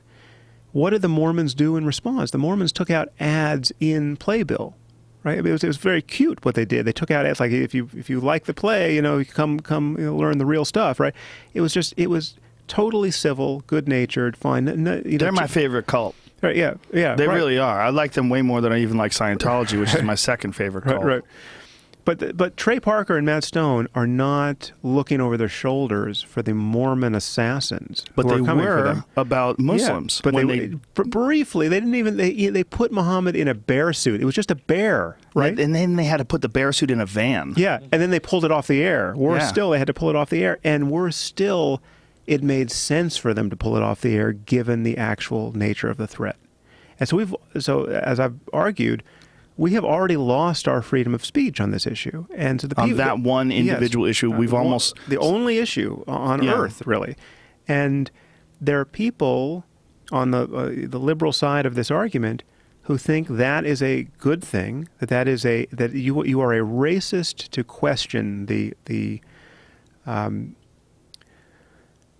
decency of that situation. And it's just not true. It's a completely insane doctrine that we should not have to. We should be able to criticize to our heart's content without threats of violence, as we can with every other insane doctrine. Do you think that that's fear? That's a fear of Islam, a fear of retaliation, that they want to be on the side of the others because it's so dangerous, because they are the only religion that will come out and kill you? And these same people, I've found, that will call people out on being Islamophobic will not say a fucking peep about anti-Christian rhetoric. If you start talking shit about Jesus or mocking Christianity, they never have a word to say about it, because it's not dangerous.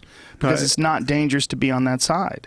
I think it's much more just white guilt and political correctness. There's definitely some of that as well. Just a sense that it is, if you take, again, I don't mean to trash Abby per se. If you met her, you'd love her. I'm telling you, she's a great person. I'm sure she's cool, but if you take her view of our foreign policy, if you just agreed with her down the line, just check all those boxes, 2 million people, we did it all, we just kill brown-skinned people all over the world because we just like to sell bombs, and that's really our moral core, then we should have a fair amount of white guilt, right? Then it's understandable that you think that more or less any non-Western population that expresses a grievance against us has a point. Well, isn't there a real problem with saying our? because you and I have nothing to do with that, and we're a part of this weird gang called the United States of America. Whenever you say us, what we've done, us. I mean, we haven't done shit, but we're somehow or another lumped into this group. Well, that's a big part of it. But we've participated in a system, the existence of which is predicated on some of this shit, right? The existence of which existed long before you and I were ever born. Yeah, we're born into a system we have zero control over. Well, that's why I think that some of the greatest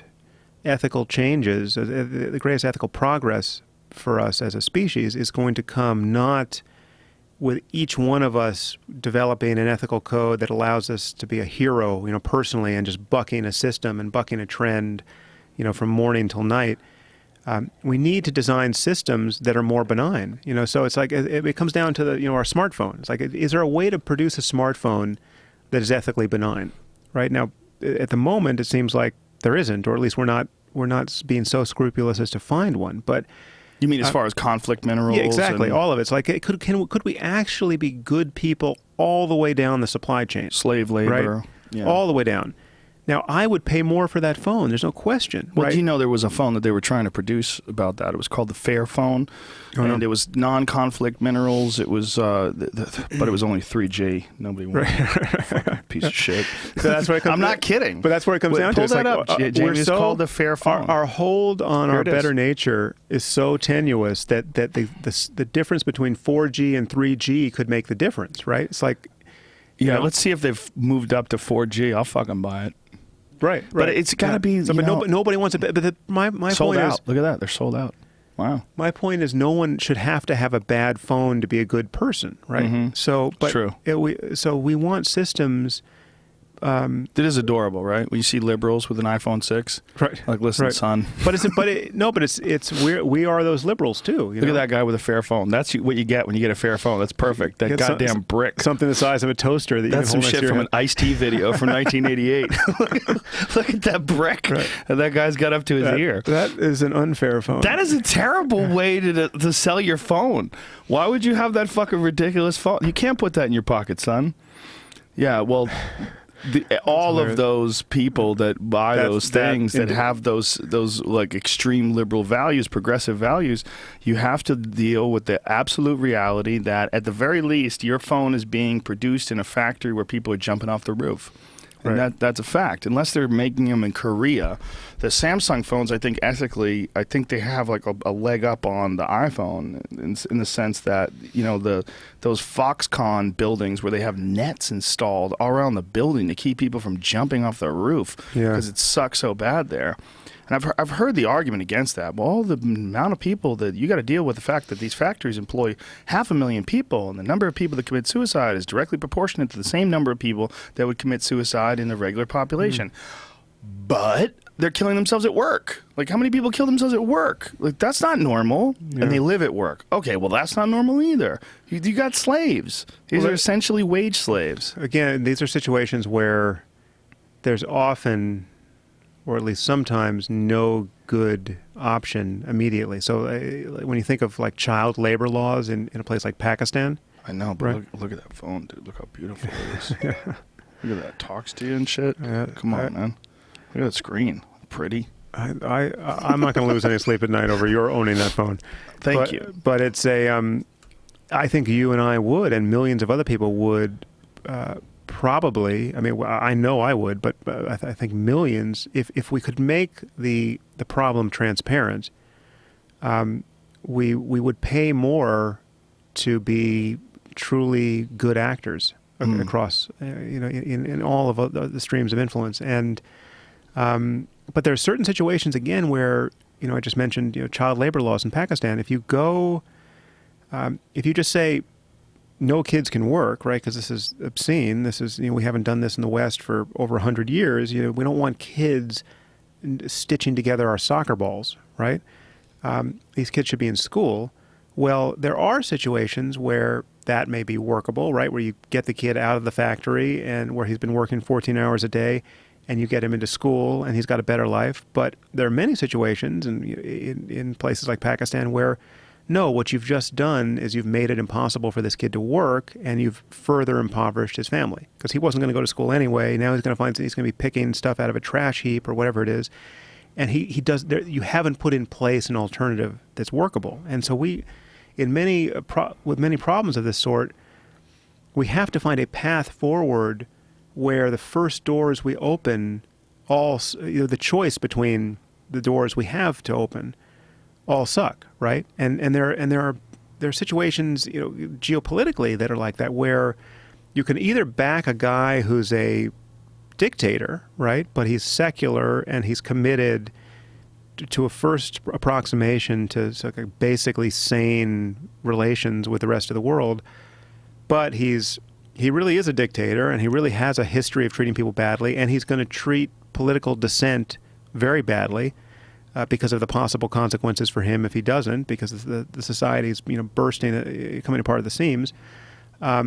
Or you can just let the Islamists and the jihadists run the place, right? And that is there's no good option, and it's understandable that we have, in many cases, chosen the dictator there. Well, that was sort of the situation with Saddam Hussein. Right. Yeah. I mean, a psychopath. Yeah. His children were psychopaths, murderers, serial killers. Yeah. He did horrific things, but he was very secular in the way he ran his country. Yeah, and so we're facing this on many fronts. And I want to ask you this, because you have these extreme opinions about these things, you have these extreme criticisms. If ultimately someone said, "Look, Sam, you're going to be king of the world. You are going to be the guy that gets to sort this mess out. We need someone to engineer a global culture." What would be the step that you would take to try to alleviate some of the suffering of the world, alleviate some of the bloodshed, alleviate all these conflicts, these geopolitical conflicts? Well, in this area, the first few things I would do, we've already talked about. One is I would make it absolutely clear that free speech just wins, right? So whenever you got into a Charlie Hebdo situation or the Danish cartoons, the riots over those cartoons, we've had half a dozen situations like that in the last 10 years. The people, even our own government can't. We're fighting a war on terror, and we still can't defend free speech when those situations erupt. So, for instance, this was over the Innocence of Muslims film. I don't know if you remember that film. It was like a YouTube film that kicked off riots everywhere. And was that true, though? Because I've heard so many versions. No, it did. Well, I mean, the Benghazi thing was. It's true that it did kick off riots everywhere, but the thing that was egregious about our government statement there was that we basically just, rather than to take the totally sane line of saying, listen, in our society we're committed to freedom of speech, and you can make films about anything here, and that never gives you license to kill people, right? Or to burn embassies, full stop. What was the name of the documentary again?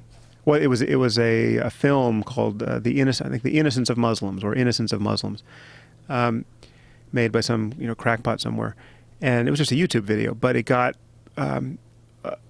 spun as this major scandal in the Muslim world, and it reliably produced this reaction of the sort that the Danish cartoons had, and we, rather than just hold the line for free speech, the State Department said something like, we totally repudiate this attack upon Islam, and we just distanced ourselves from it just as a way of trying to contain the madness, right? I mean, it was a symptom of just how afraid we are that this sort of thing can get out of hand in the Muslim world, because it can, right? If there's a rumor that a Quran got burned, or if some pastor in Florida threatens to burn a Quran, reliably people by the dozens get killed in places like Afghanistan, because they're just it's in a way that a suicide bombing between Sunni and Shia never produces a response of that sort. So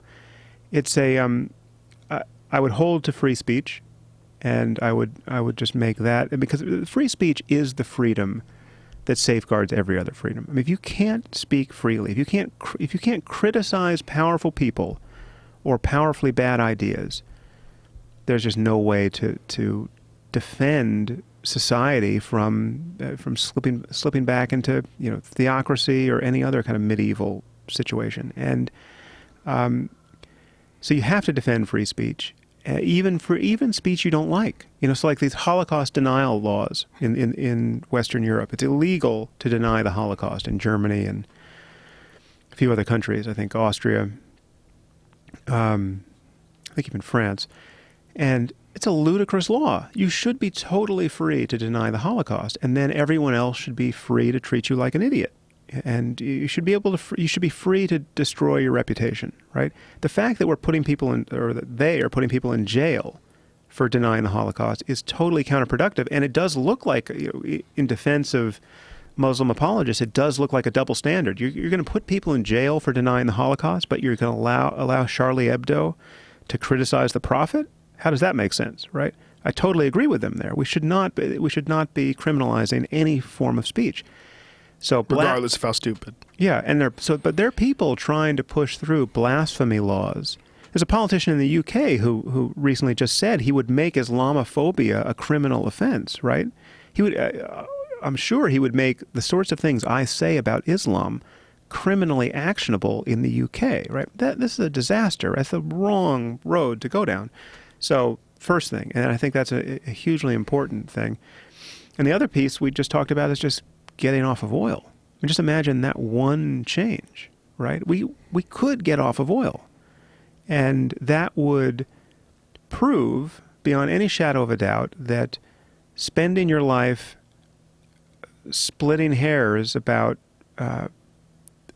Muslim theology and demonizing the rest of the world and exporting, crazy madrasas by the tens of thousands all over the world as the Saudis do, it would prove that that is not a way to join the community of functional nations, because absent an ability to pull their wealth out of the ground, they have no intellectual content. They don't produce anything of value that anyone wants. That's a problem they would have to solve, right, if they don't want to be beggared in a global community. Well, isn't that an issue also with the ideology of the religion, is that you're not allowed to question or change or manipulate the way you approach life because it's all dictated by the religion, even their finances? Well, it's part of it, and just when you look at societies where they keep half the population, the female half, more or less hostage and unable to get educated or to work or to drive cars, or depending on which society you're talking about, this economically and socially doesn't make any sense if in a context where you need to produce intellectual content to be part of the global conversation. So the only way they've been able to do this is because of the fact that they have an extreme amount of money that comes from oil. Well, certainly if you're talking about the oil states, yeah. And so that's, if oil were no longer valuable, and we actually could get to a time where that would be the case, where oil is just a dirty fluid that no one wants to have anything to do with, right? That would be a huge change. Now, I'm sure there's another side to this argument where it would be a destabilizing change. I mean, just imagine how things will start to run off the rails in the Middle East if oil is worthless, right? And what's Saudi Arabia going to be like? I mean, arguably, I think they've probably hedged their bets, and they have so much money in other investments now that at least the royal family would be fine. But it's a huge part of the problem, and as you have pointed out, it keeps us double dealing and being captive to the cycle of defending our very real economic interests. I mean, really like existential interests in terms of our energy supply over the years, and producing mayhem as a result. But how do you get someone to abandon such a rigid ideology? How do you get someone to open their mind up to the possibility that this was just written by people? There's just a way of governing people and keeping people in line, which is essentially every single religion that's ever been created. Well, but see, it happens. And actually, this is another point that Abby Martin made, which I agree with. She doesn't, we don't agree with it we don't think this thought for the same reasons. But she pointed out that religions change, right? That you roll back the clock 500 or so years, Christians were burning people alive and actively prosecuting people for blasphemy. You had the Inquisition in Europe, and that was every bit as much of a horror show as what's going on in Iraq now. So look, Christianity can be just as bad as Islam. Now, it's true, as a matter of history, that is in fact true.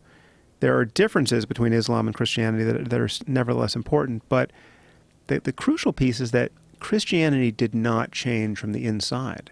Christianity got hammered from the outside by a renaissance and, a reformation initially, which was bloody and horrible, but it got hammered by the forces of a scientific revolution and an attendant industrial revolution and capitalism and the rest of culture that didn't want to be shackled to theocracy for very good reason, right? And so, like, once you have a real science of medicine, you don't have to ask the priest why your child is flopping around on the floor. And when the priest diagnoses it as demonic possession, you don't take it seriously, right? You now have a neurologist to talk to. I mean, there's progress made outside of religion, which propagates back to religion and applies a lot of pressure to it. So Christianity has been humbled and mastered by the secular world, by humanism, by science, by the rest of our conversation with ourselves. And this has not happened in the Muslim world, and it should happen. It has to happen. We have to figure out how to engineer it for Muslims, and it's not going to come from the outside. Non-Muslims are not going to force it on Muslims, but we have to support the genuine reformers and the people who are fighting for the rights of women and gays and free thinkers in the Muslim world. And the horrible thing is that the liberals on our side don't do that. The liberals on our side criticize people like me and even Ayaan Hirsi Ali, a former Muslim who's been hunted by theocrats, right? They criticize her as a bigot for how unsparing her criticism is of Islam, whereas she is fighting for the rights of women to be equal in the Muslim world, right? And so our liberalism has just truly lost the plot here, and we have to be committed to the same kind. We are concerned about the rights of women in Silicon Valley, right? That's how effete our concerns are now. Like, why isn't there an equal number of women in venture capital now? What a fucking scandal, right? There are people who can go on for hours about that, right? I'm not saying it's not a potential scandal. Great, let's talk about that scandal, but let's talk about the fact that girls 6 years of age are getting clitorectomies by barbarians in septic conditions, and everyone around them thinks it's a good and necessary thing, right?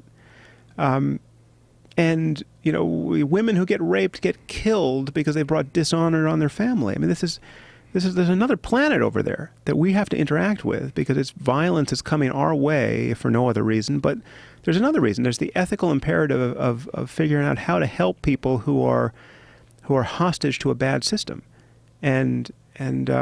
So yeah, let's be for women's rights globally. But what does that look like? That looks like a rather staunch criticism of the way women are treated under Islam. There's a lot of seemingly open-minded European cultures that have opened the door for a lot of Islamic immigrants or Muslim immigrants to come over to their country. Now they're dealing with a lot of the issues that involve these ideologies being a part of their culture now.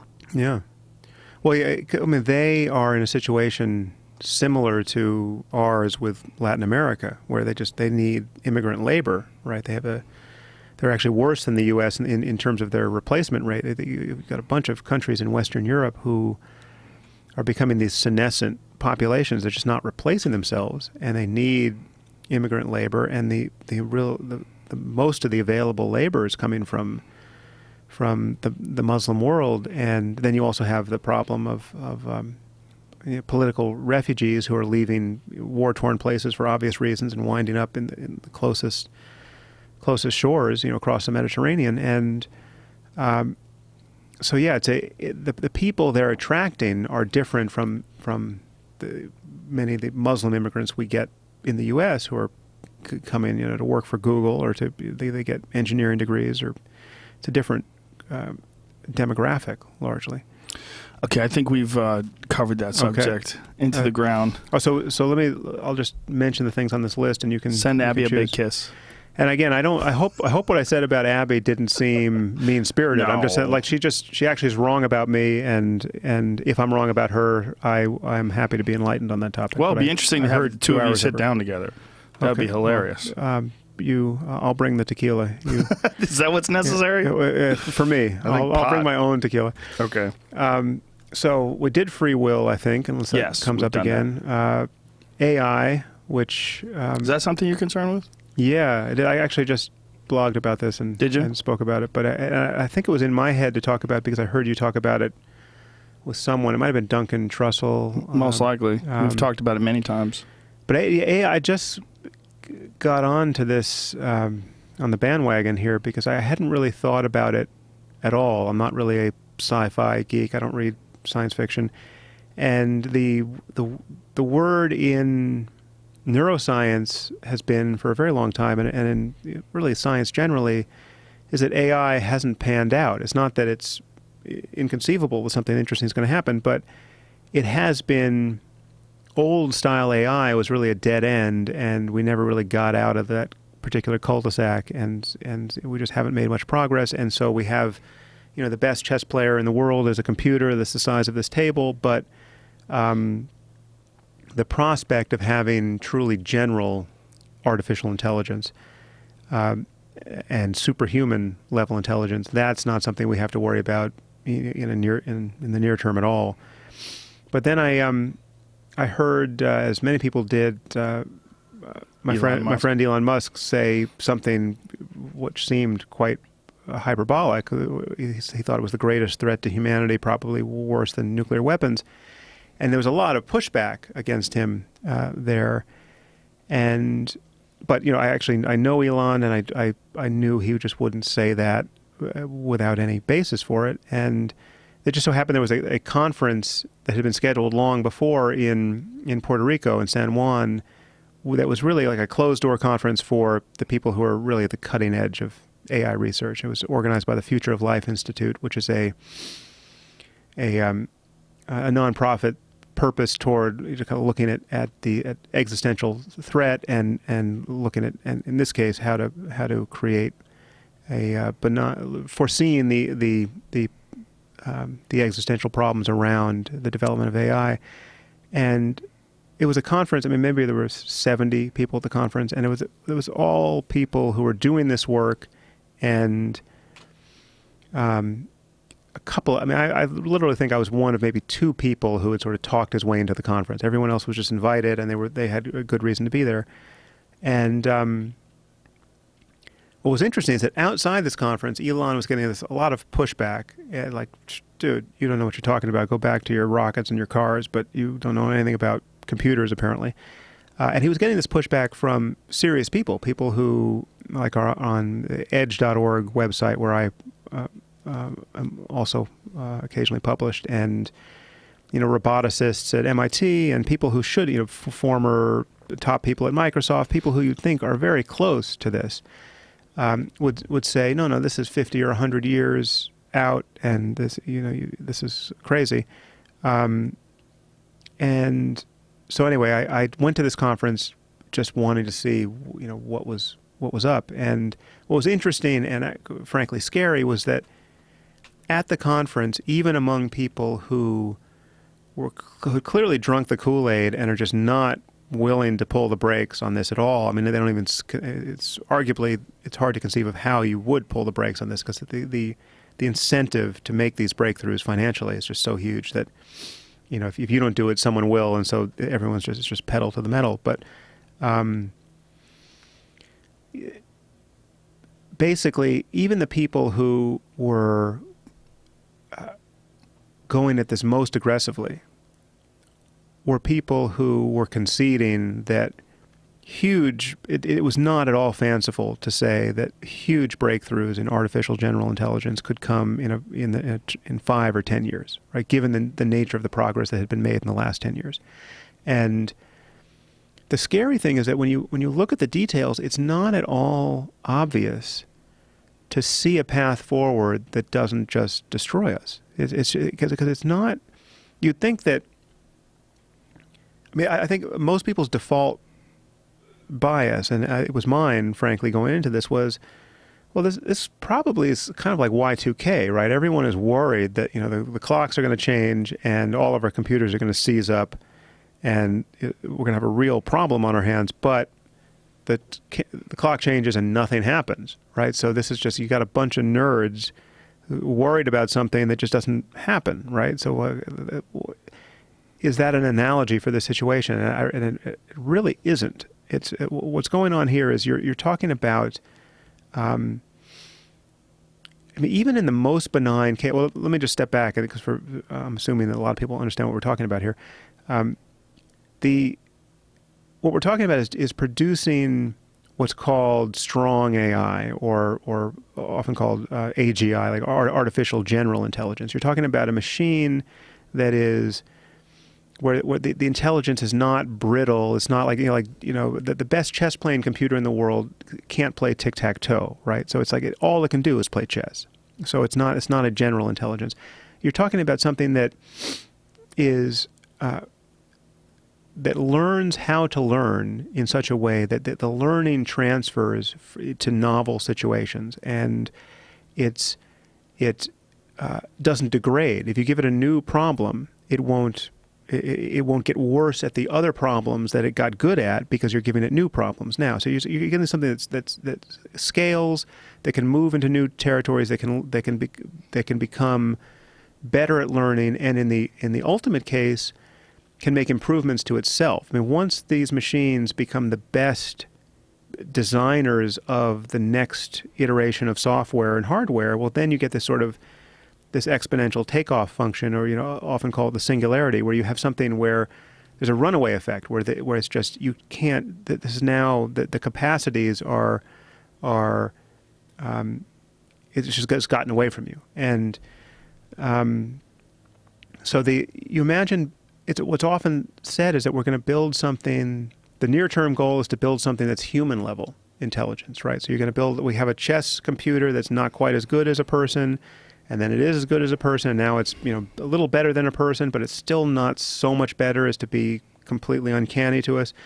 And we're thinking of doing that for everything, but the truth is that is a mirage. We're not going to build a human-level AGI. Once we build an AGI, it's going to be better at, which is to say, once we build a truly generalizable intelligence, something that can prove mathematical theorems and make scientific hypotheses and test them, and everything a human can do, it's going to be so much better than a human because of for a variety of reasons. One is that your phone is already better than you. I mean, it's superhuman in many respects. It has a superhuman memory.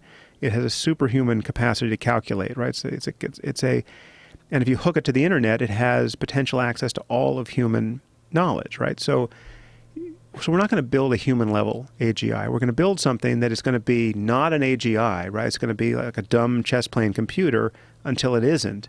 And then it's going to be superhuman, right? And when you're talking about something that runs potentially 1,000,000 times or more faster than a human brain, because you're not talking about a biological system now, you're talking about photons. It could make you just do the math, and you see that if this thing is running for a week, that is the equivalent of 20,000 years of intellectual progress. So it's just like, what, you get the smartest people alive in a room for 20,000 years, right, with access to all of the world's information, and an ability to model new experiments, and just computational abilities of the sort that we can't imagine. And 20,000 years from now, what are they going to come back to you with? That's going to be 1 week of this machine running, right? So this is how this thing sort of escapes. Like, how do we feel that we can control the goals and the behavior of a system that is capable of making 20,000 years of progress in a week, right? And when you hear about how they're going about designing these systems, it is kind of uncanny. They're talking about designing, like black boxing these systems where And the first thing you want to do is not give it access to the internet, right? You're just going to cage this thing, right? So because you don't want it to get out, right? So, but you want to tempt it. You want to see if it's trying to get out, right? So you're going to give it like a dummy Ethernet port that you're monitoring, right? I mean, this is the people doing this work at the highest level are talking about games like this. Where like, how do you know whether the thing is lying to you, that it tried to make? How do you know whether it knows about the internet? How do you know whether it is? So this is called a honeypot strategy, where you tempt it to make certain moves in the direction of acquiring more power than you wanted to give it, and then you can just to shut it off immediately. But you're talking about guys, who are a lot younger than us, who many of whom are somewhere on the Asperger's continuum, who are drinking a lot of Red Bull and have billions of dollars at their disposal to do this work. And there's a huge responsibility not to do anything that obviously destroys the world. And the problem is, even when you think about the most benign versions of this, the possibility of destroying the world is not fanciful. So like, just imagine, forget about what I just said about 20,000 years of progress. Just imagine we build this, we have an AI, someone, working for Facebook or whatever, builds this thing.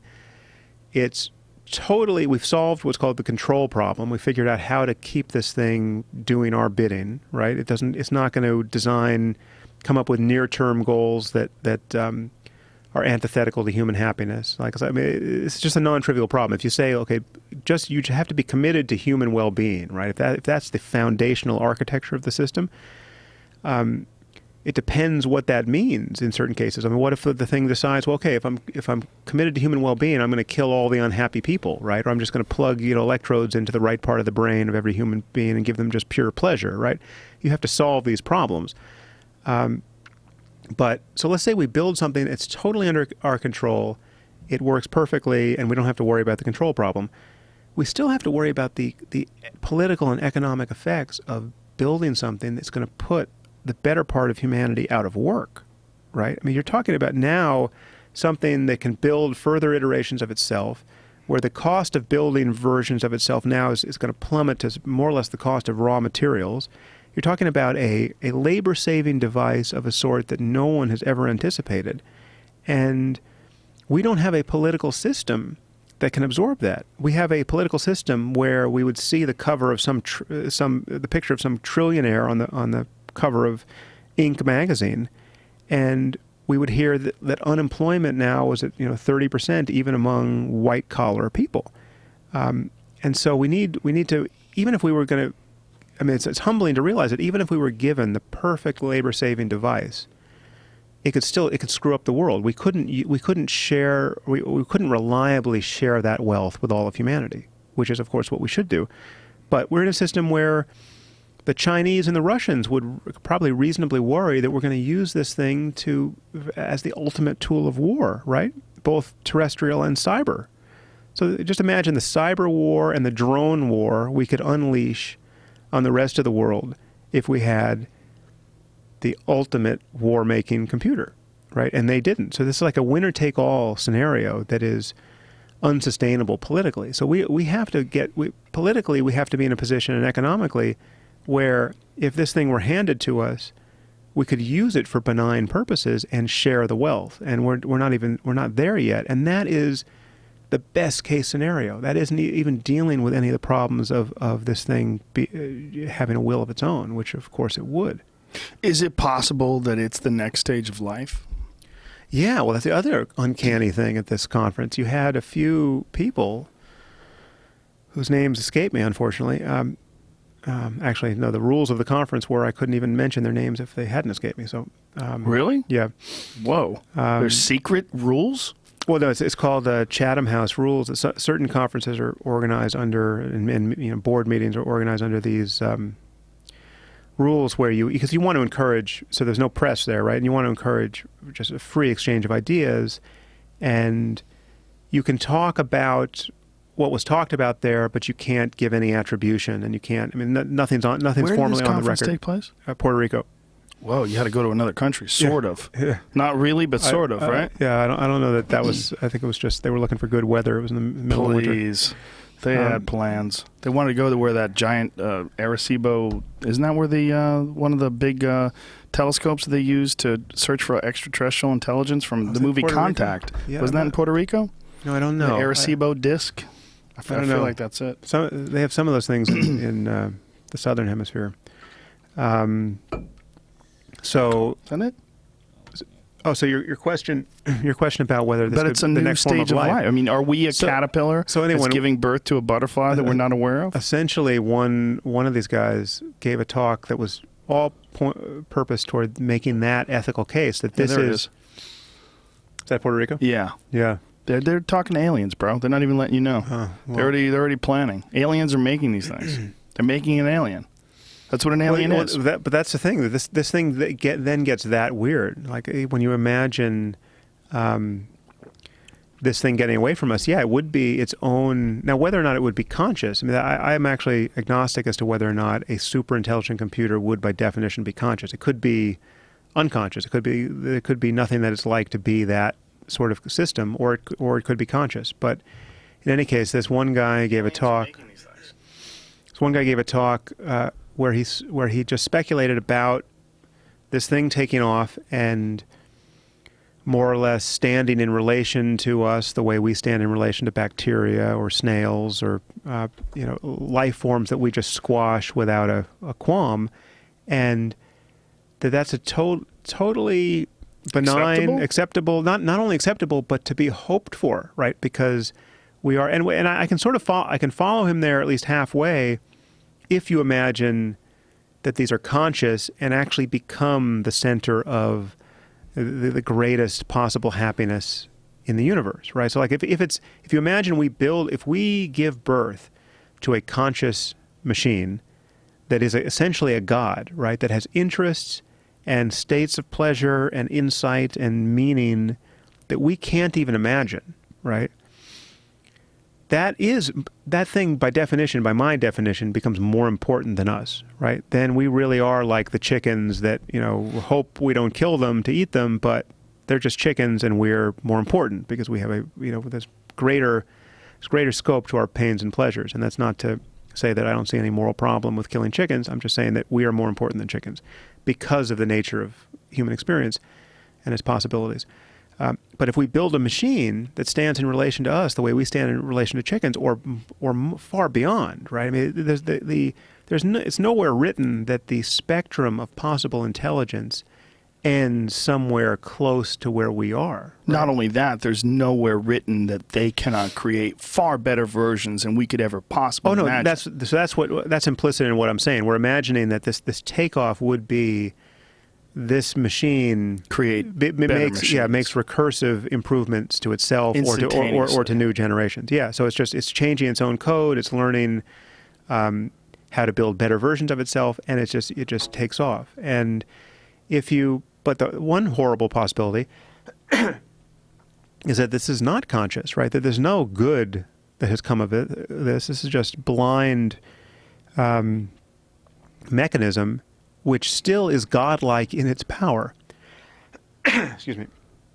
And it could be antithetical to our survival, or it could just sort of part ways with us, That's the mind fuck of all mind fucks, is that we really are just a caterpillar, and we're giving birth to this ultimate fractal intelligence that's infinite in its span. Like, it could create something within, like, as you said, a week, 20,000 years of human intelligence and the greatest minds, and it could do that in a week. And then a week later, another 100,000 more. Fractal. Keeps going on and on and on. It's exponential in its reach. And then we really will be outdated, like almost instantaneously. Oh, yeah. And sort of kind of crazy that, as you said, a lot of these guys that are creating these things are on the spectrum. And like, what is that from? And is it possible that these super intelligent human beings, that a lot of them do have this sort of Asperger's-y way of approaching life, and a lot of them are on the spectrum? Did nature sort of design that in order to make sure that we do create these things? I mean, if everything in life, if life itself, everything in life, we look at alpha wolves and the way caterpillars interact with their environment and bugs and whatever, all that stuff's natural. Is human behavior, human cognitive thinking, is human creativity, is all that nature? Is all that just a part of human beings' ultimate curiosity, almost inevitably leading to the creation of artificial intelligence? And was it sort of programmed into the system to create something far better than what we are? Well, I wouldn't say it's programmed into the system or necessarily. I think you can explain all this just by everything being pushed from behind by it's, you know, we're following our own interests, we're trying to survive, we have all of the inclinations and abilities that evolution has selected for in us, and we have an ability to create increasingly powerful technology. But the inevitability of this is hard to escape when there are really only two assumptions. All you have to assume is that we are going to build better and better computers, which I think you have to assume, apart from the possibility that we're just going to destroy ourselves and lose the ability to do so. But if we don't destroy ourselves some other way, we are going to continue to make progress in both hardware and software design. And the only other thing you have to assume is that there's nothing magical about the wetware we have inside our heads as far as information processing is concerned, and that it's possible to build intelligent machines in silicon.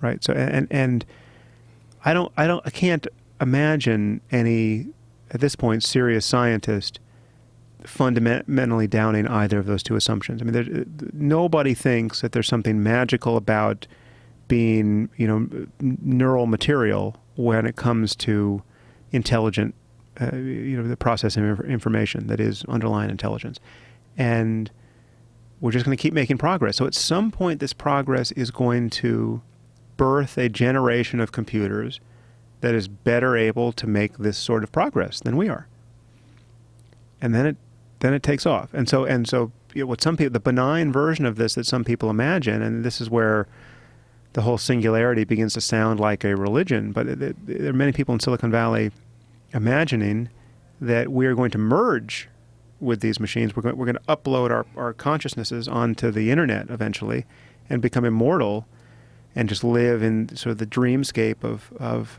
you know, the paradise, and that we have engineered into our machines. And I mean, that vision presupposes a few other things that are much more far-fetched than the first two things the first two assumptions I just listed.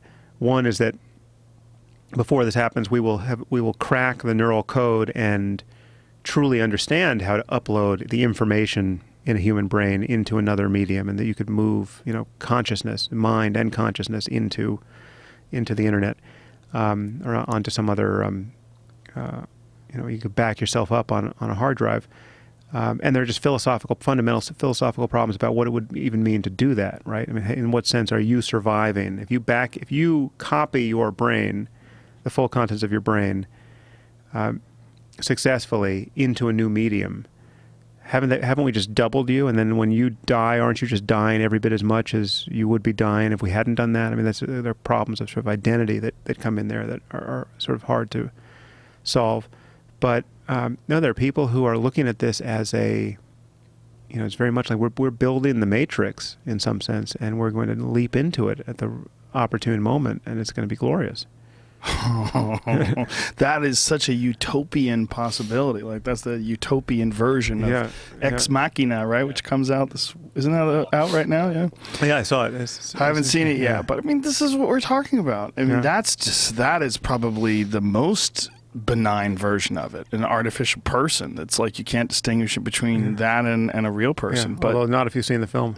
Well, I haven't yet. But our own consciousness is, I mean, it's so archaic in comparison. If you're talking about something that can exponentially increase in 1 week, 20,000 years, and then on and on and on from there, why would you want to take your consciousness and download it? I mean, it's like a chicken asking, how can I stay a chicken? Yeah, exactly. Like, well, where are my feathers going to go in this new? Yeah, if you could take an ant world, and turn it into Einstein, would it really want to go back to being an ant? I prefer digging in the dirt and just dropping my eggs and cutting leaves and. Right. What would it do? I mean, ultimately, this is inescapable. It seems like. I mean, our thirst for ingenuity and innovation is just never going to slow down, and our ability to do that is never going to slow down either, unless a super volcano hits or.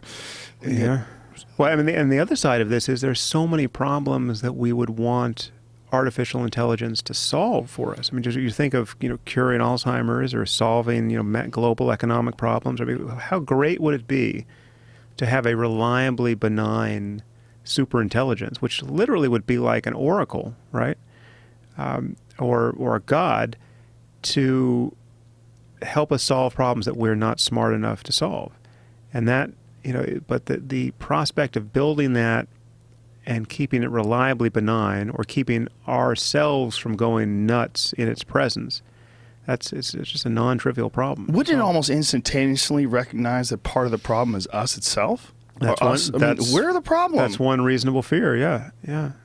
And it would also immediately recognize, like, hey, this planet has only got like another billion years of reliable sunlight. Like, we got to get the fuck out of here and propagate the universe. Well, there's a great book, if you really want to get into this, there's a book by the philosopher Nick Bostrom, and he actually might have been the one who convinced Elon this is such a problem. And I read he was one of the organizers of this conference, and virtually everyone had read his book at the conference. He wrote a book called Superintelligence, which just lays out the whole case, and virtually everything that you've heard me say on this topic is some version of a concern that he expresses in that book.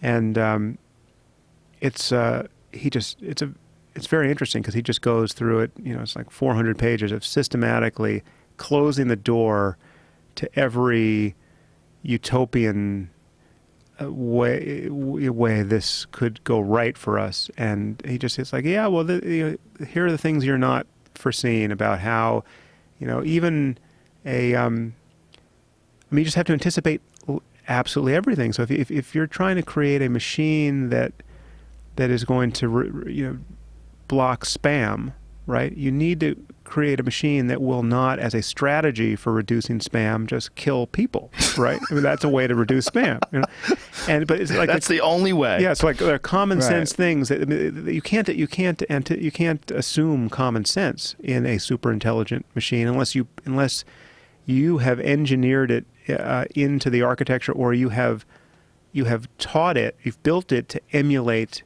your there's strategies where you would build a machine where it would not merely emulate current human values, it would seek to ultimately you want a machine that instantiates the values that we should have.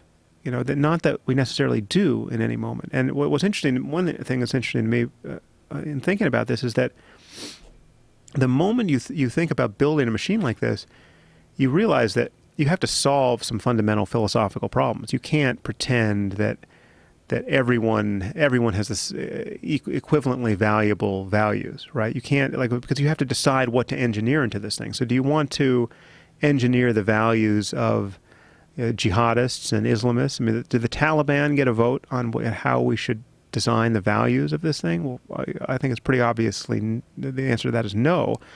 But then you have to cut through basically every other moral quandary we have, because this thing is going to be acting on the basis of values. But initially, wouldn't it be if it's independent and autonomous, it's going to automatically realize that a lot of our ideas are based on our own biological needs, and that a lot of those are unnecessary for it.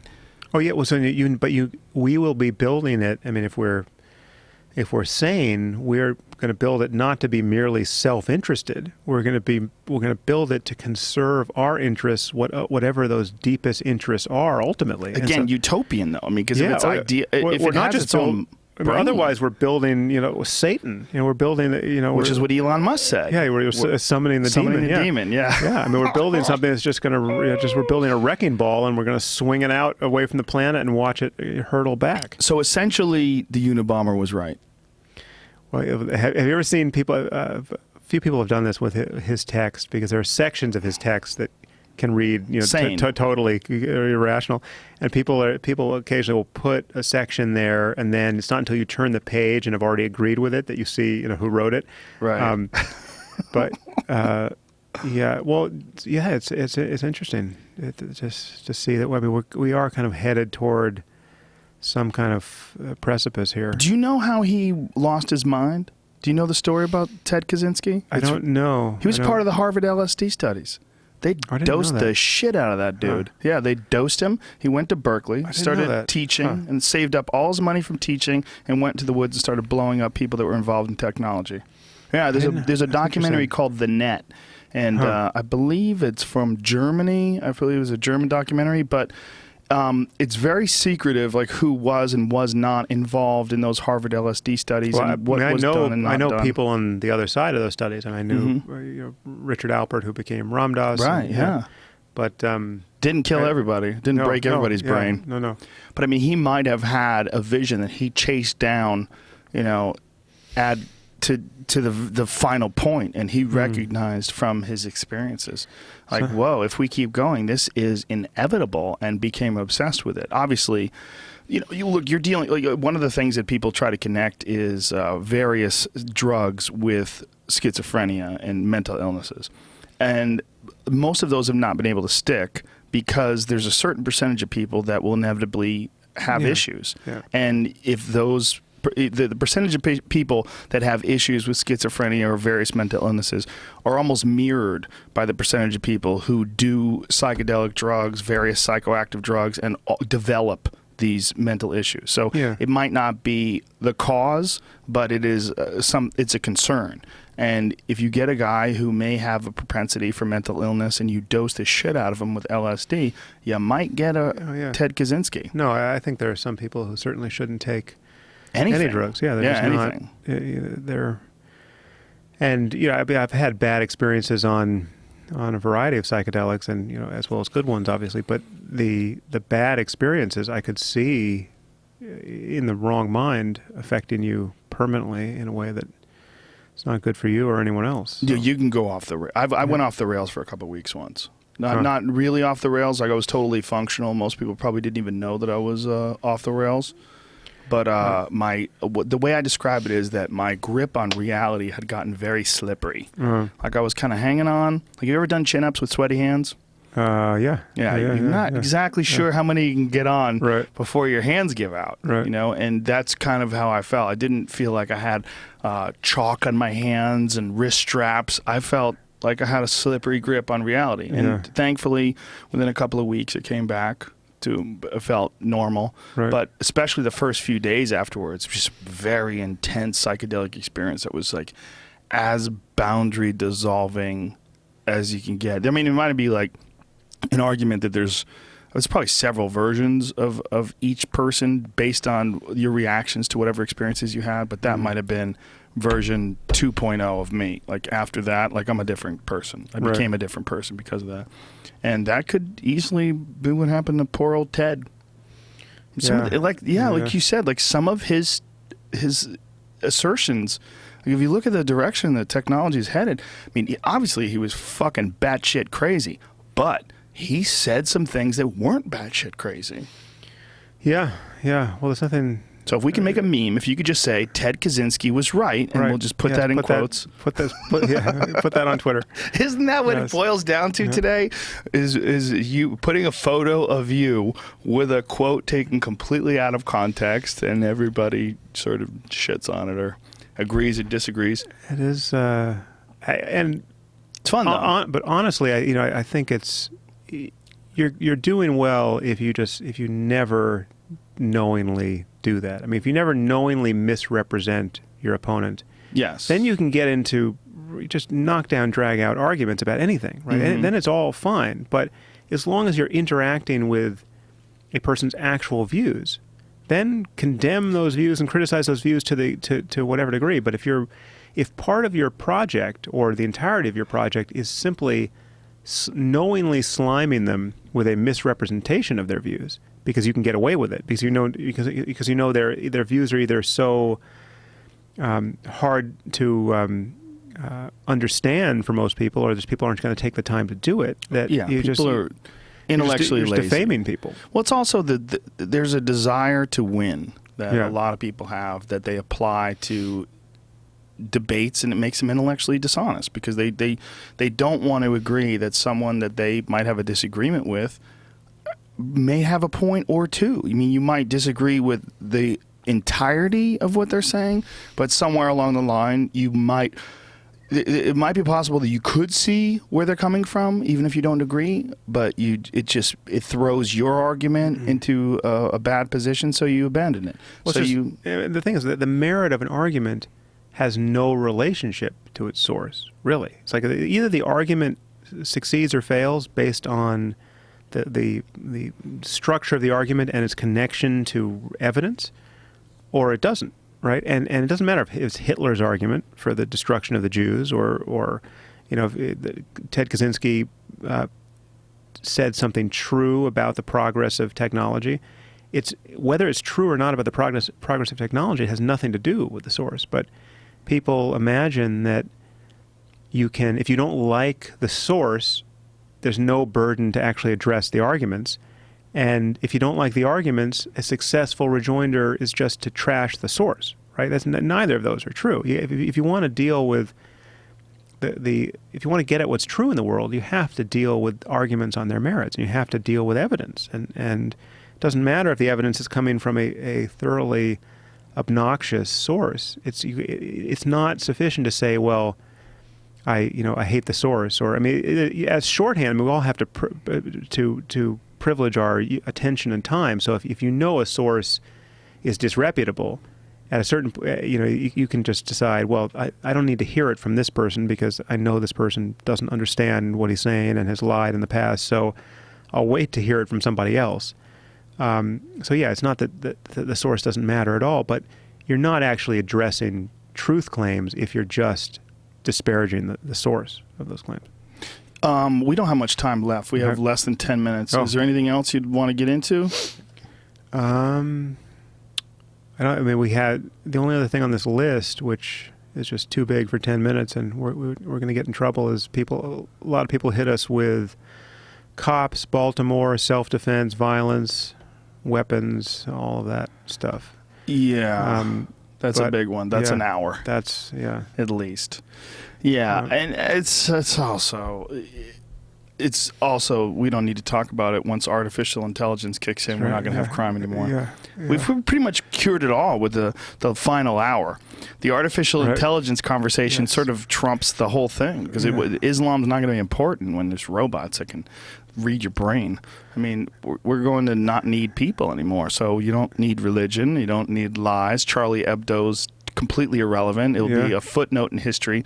It'll be like there were monkeys, they threw their shit, and then there were robots that could think for themselves, and that was it.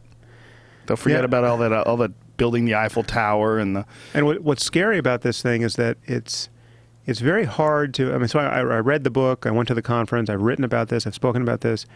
I hang out with people who are worried about this, and it's actually still hard to keep this concern in view. It does, like the moment you spend 10 minutes not thinking about it, to start thinking about it again makes you feel like, maybe that's just all crazy, right? So that's all bullshit. I mean, what am I, like, they're really going to be a super intelligent machine that's going to take, swallow the world, right? Wasn't that the devil's greatest trick?